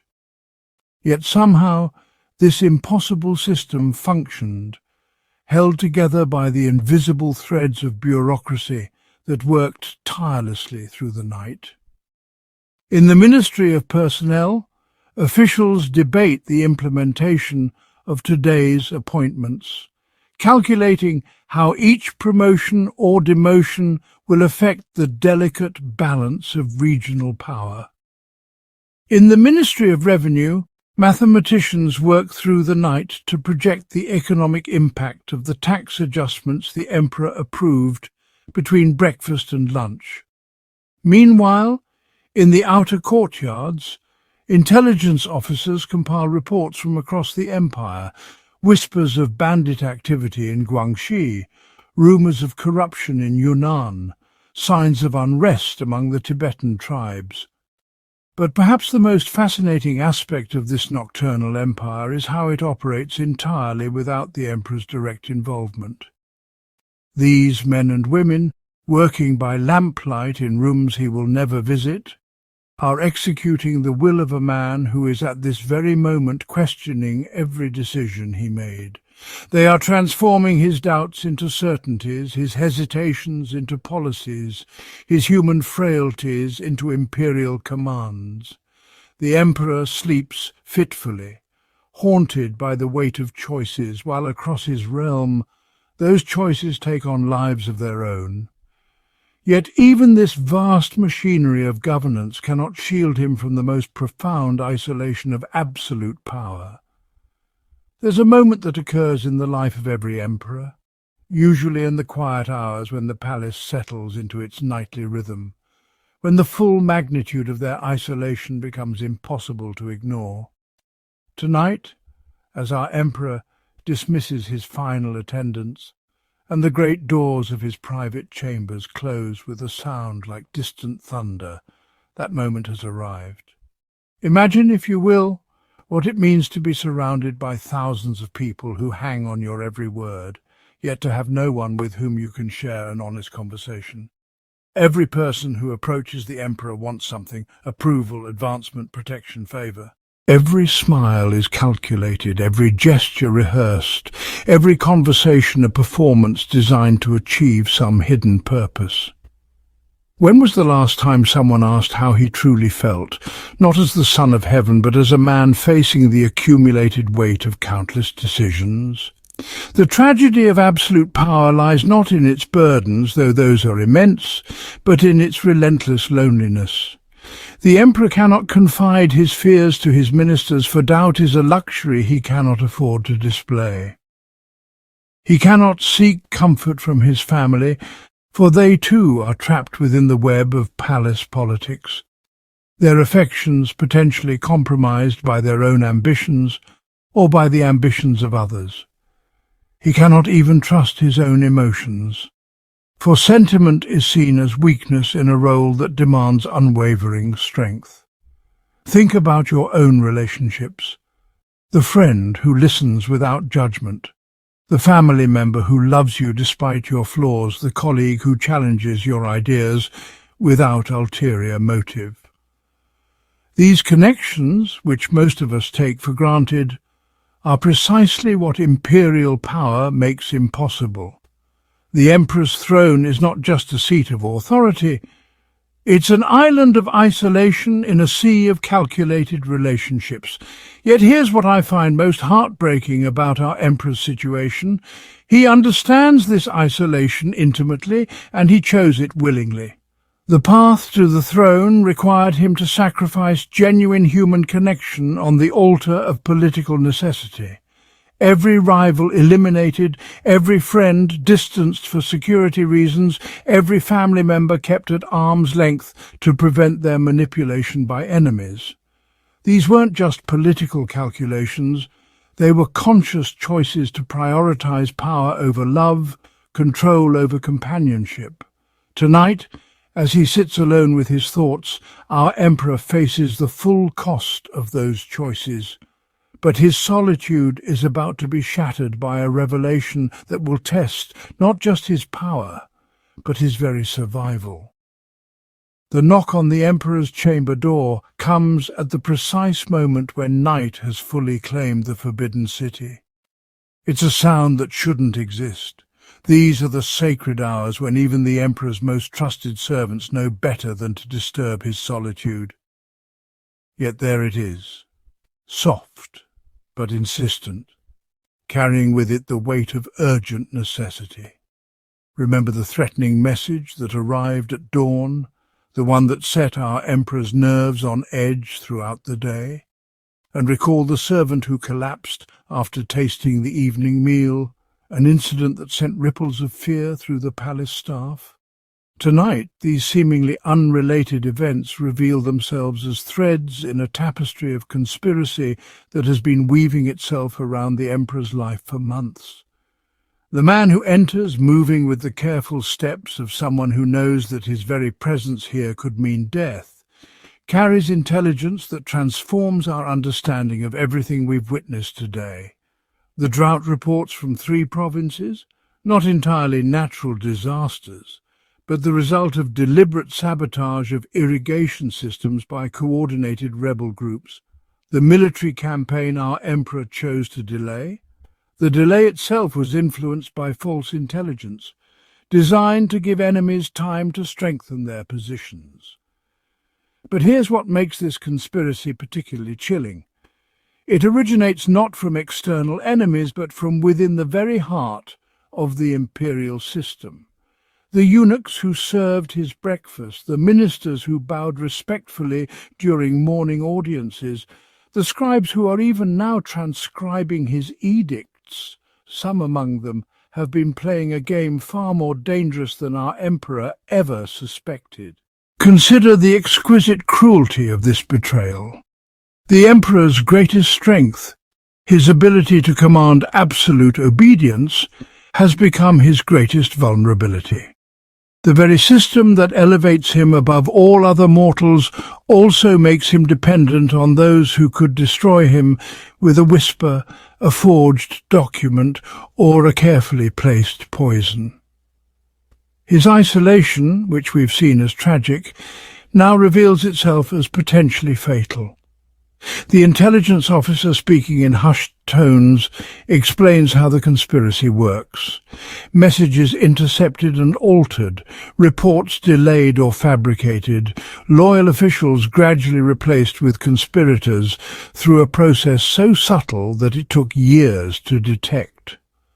Our emperor's decisions, which he believed were based on accurate information, have been shaped by lies designed to weaken his position and strengthen that of his enemies. Yet even as the scope of this betrayal becomes clear, our emperor demonstrates why he has survived in a position where so many others have fallen. His response reveals not panic, but the cold calculation of a mind trained from birth to think strategically. What happens next reveals the true nature of imperial power, not the ceremonial authority we've witnessed throughout the day, but the ruthless intelligence that keeps dynasties alive in a world where trust is a fatal luxury. Our emperor's reaction to learning of the conspiracy demonstrates why some men can hold absolute power while others are destroyed by it. His first command is counterintuitive. Continue as if nothing has changed. Think about the wisdom embedded in this response. A lesser ruler might have immediately begun arresting suspects, purging the palace, or making dramatic displays of authority. But our emperor understands something more subtle, that the moment conspirators know they've been discovered, they become infinitely more dangerous. A cornered enemy is an unpredictable enemy, and unpredictability is the one thing absolute power cannot tolerate. Instead, he begins to orchestrate a counterplay that will unfold over weeks, perhaps months.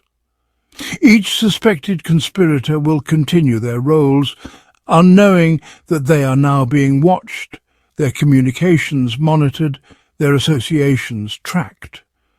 The emperor has transformed his greatest vulnerability, his dependence on others, into his greatest strength, a vast intelligence network that his enemies cannot escape because they are part of it.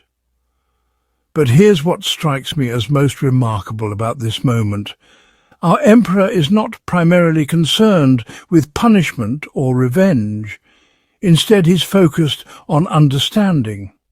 How did the conspiracy reach so deep into his administration? What flaws in the system allowed it to develop undetected? Which of his policies created the conditions that made rebellion seem preferable to loyalty? This is the difference between a ruler and a true emperor. A ruler seeks to destroy his enemies. An emperor seeks to understand why he has enemies in the first place. Our emperor realizes that the conspiracy is not just a threat to his power, it's information about the health of his empire, a symptom of deeper problems that mere punishment cannot cure. As he issues his carefully calibrated orders, we see the loneliness of power from a different angle.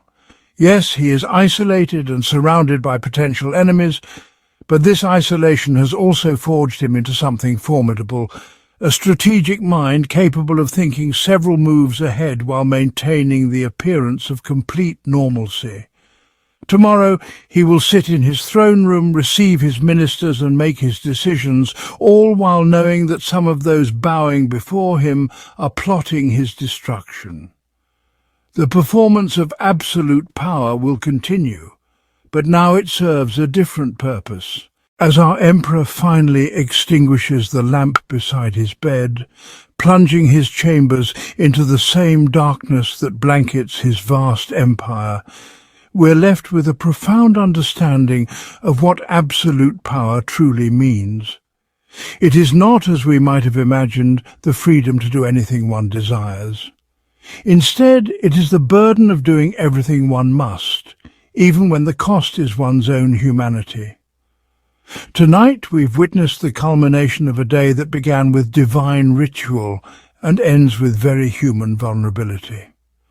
Our emperor, who started his morning as a living god accepting the homage of millions, concludes it as a man facing the same fundamental challenge that has confronted every holder of power throughout history: how to maintain authority when surrounded by those who seek to undermine it, how to make decisions when the information upon which they're based may be lies, and how to find meaning in a role that demands the sacrifice of everything that makes life worth living. The conspiracy our emperor discovered tonight is more than a threat to his reign. It's a mirror reflecting the impossible paradox of absolute power. To maintain control, he must trust others, yet trust makes him vulnerable to betrayal.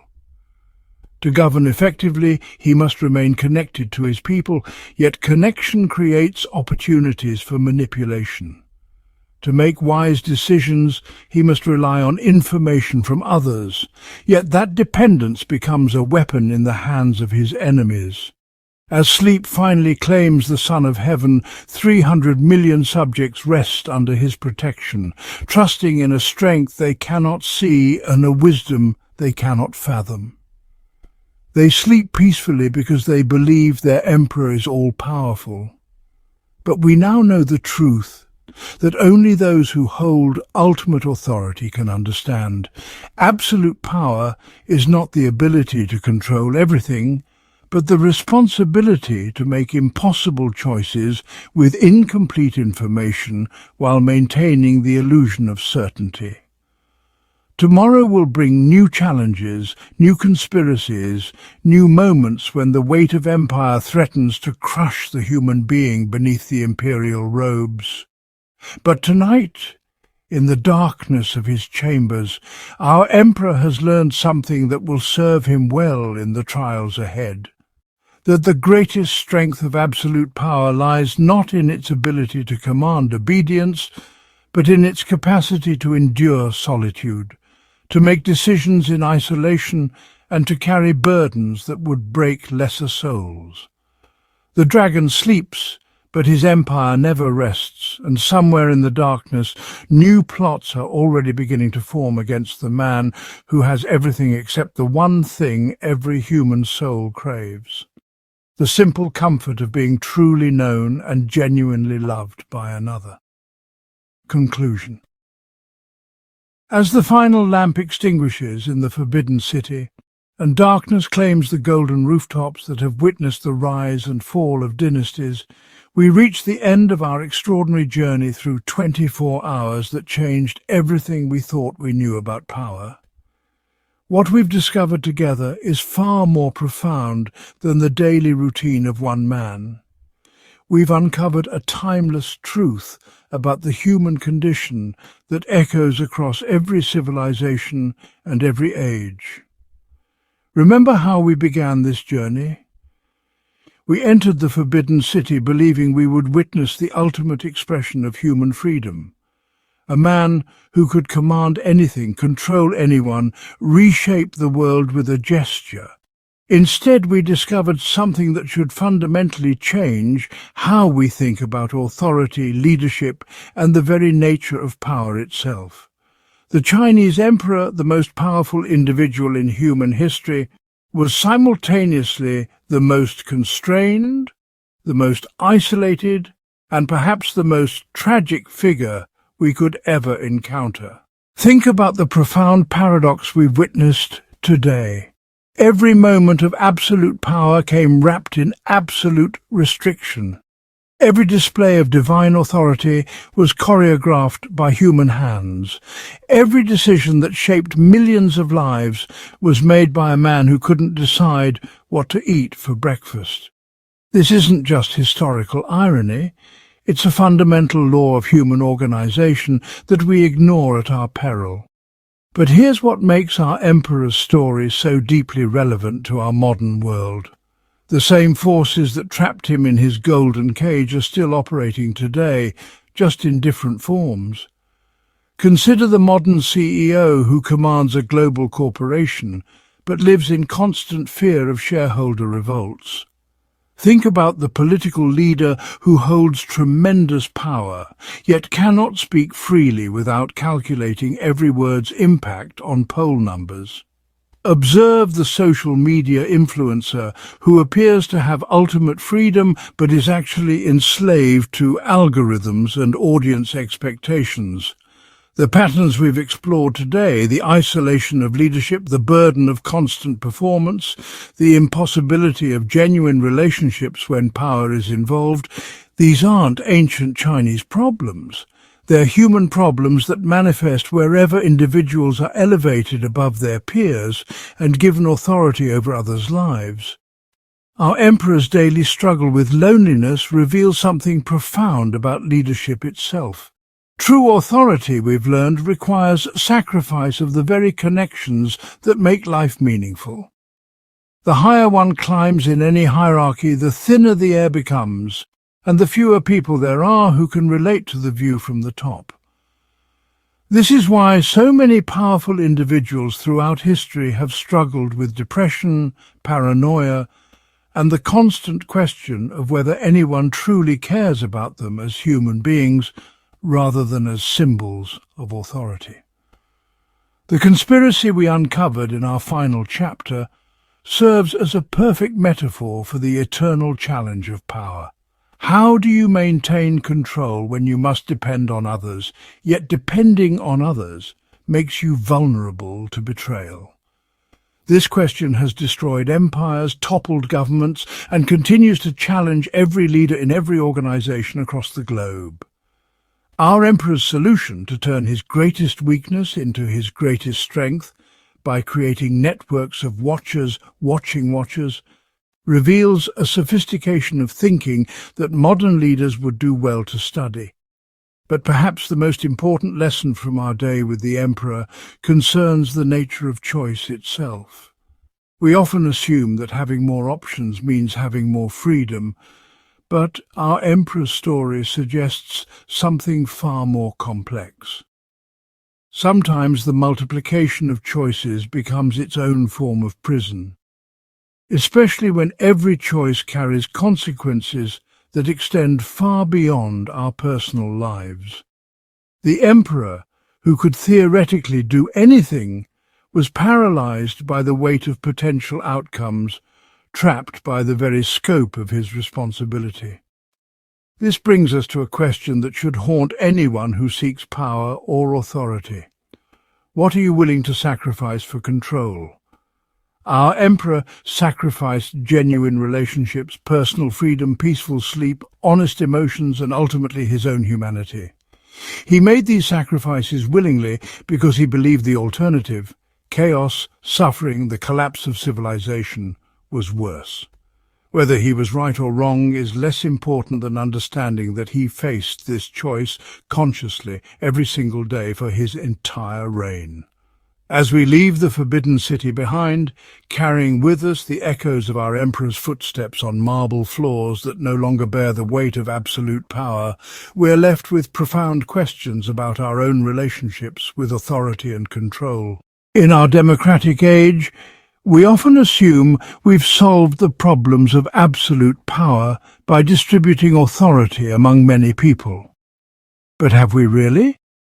Or have we simply created more complex versions of the same fundamental dilemmas our emperor faced? The technologies that connect our modern world have created new forms of isolation. The social media platforms that promise to bring us together often leave us feeling more alone than ever. The global systems that should make us more secure instead create new vulnerabilities that span continents. The information networks that should make us wiser instead overwhelm us with data that may or may not be true. In many ways, we've all become emperors of our own digital kingdoms, surrounded by virtual courtiers whose loyalty is as questionable as those who once bowed before the dragon throne. The story of our Chinese emperor is ultimately a mirror in which we can see our own struggles with power, responsibility, and the price of authority. Every manager who loses sleep over difficult decisions, every parent who sacrifices personal desires for their children's welfare, every community leader who bears the weight of others' expectations, all are walking in the footsteps of our emperor, facing scaled-down versions of the same eternal challenges. But there's hope in this realization. By understanding the true nature of power as revealed through our Emperor's Day, we can make better choices about how we exercise whatever authority we possess. We can recognize the signs of isolation before they become permanent barriers. We can build systems that distribute responsibility without abandoning accountability. We can seek power for the right reasons while remaining conscious of its costs. The Forbidden City still stands in Beijing, its golden rooftops catching the same sunlight that warmed our emperor's face over 5 centuries ago. Millions of tourists walk through its courtyards each year, marveling at the grandeur and imagining what it would be like to live as the Son of Heaven. Now you know the truth they cannot see, that the most magnificent palace in the world was also the most beautiful prison ever constructed, and that the man who lived there was both the most powerful and the most powerless individual in human history.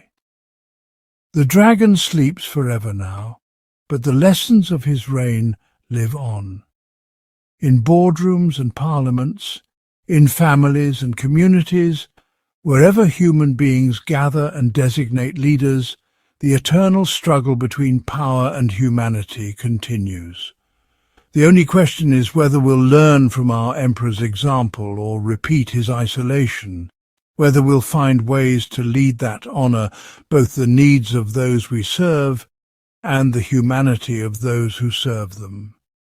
The golden cage stands empty now, but its lessons echo through time, reminding us that true power lies not in commanding others, but in understanding the terrible responsibility that comes with the authority to shape human lives.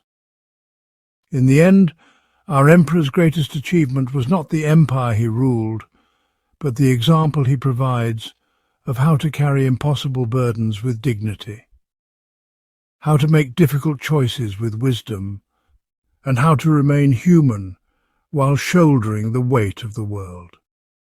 This is his gift to us across the centuries.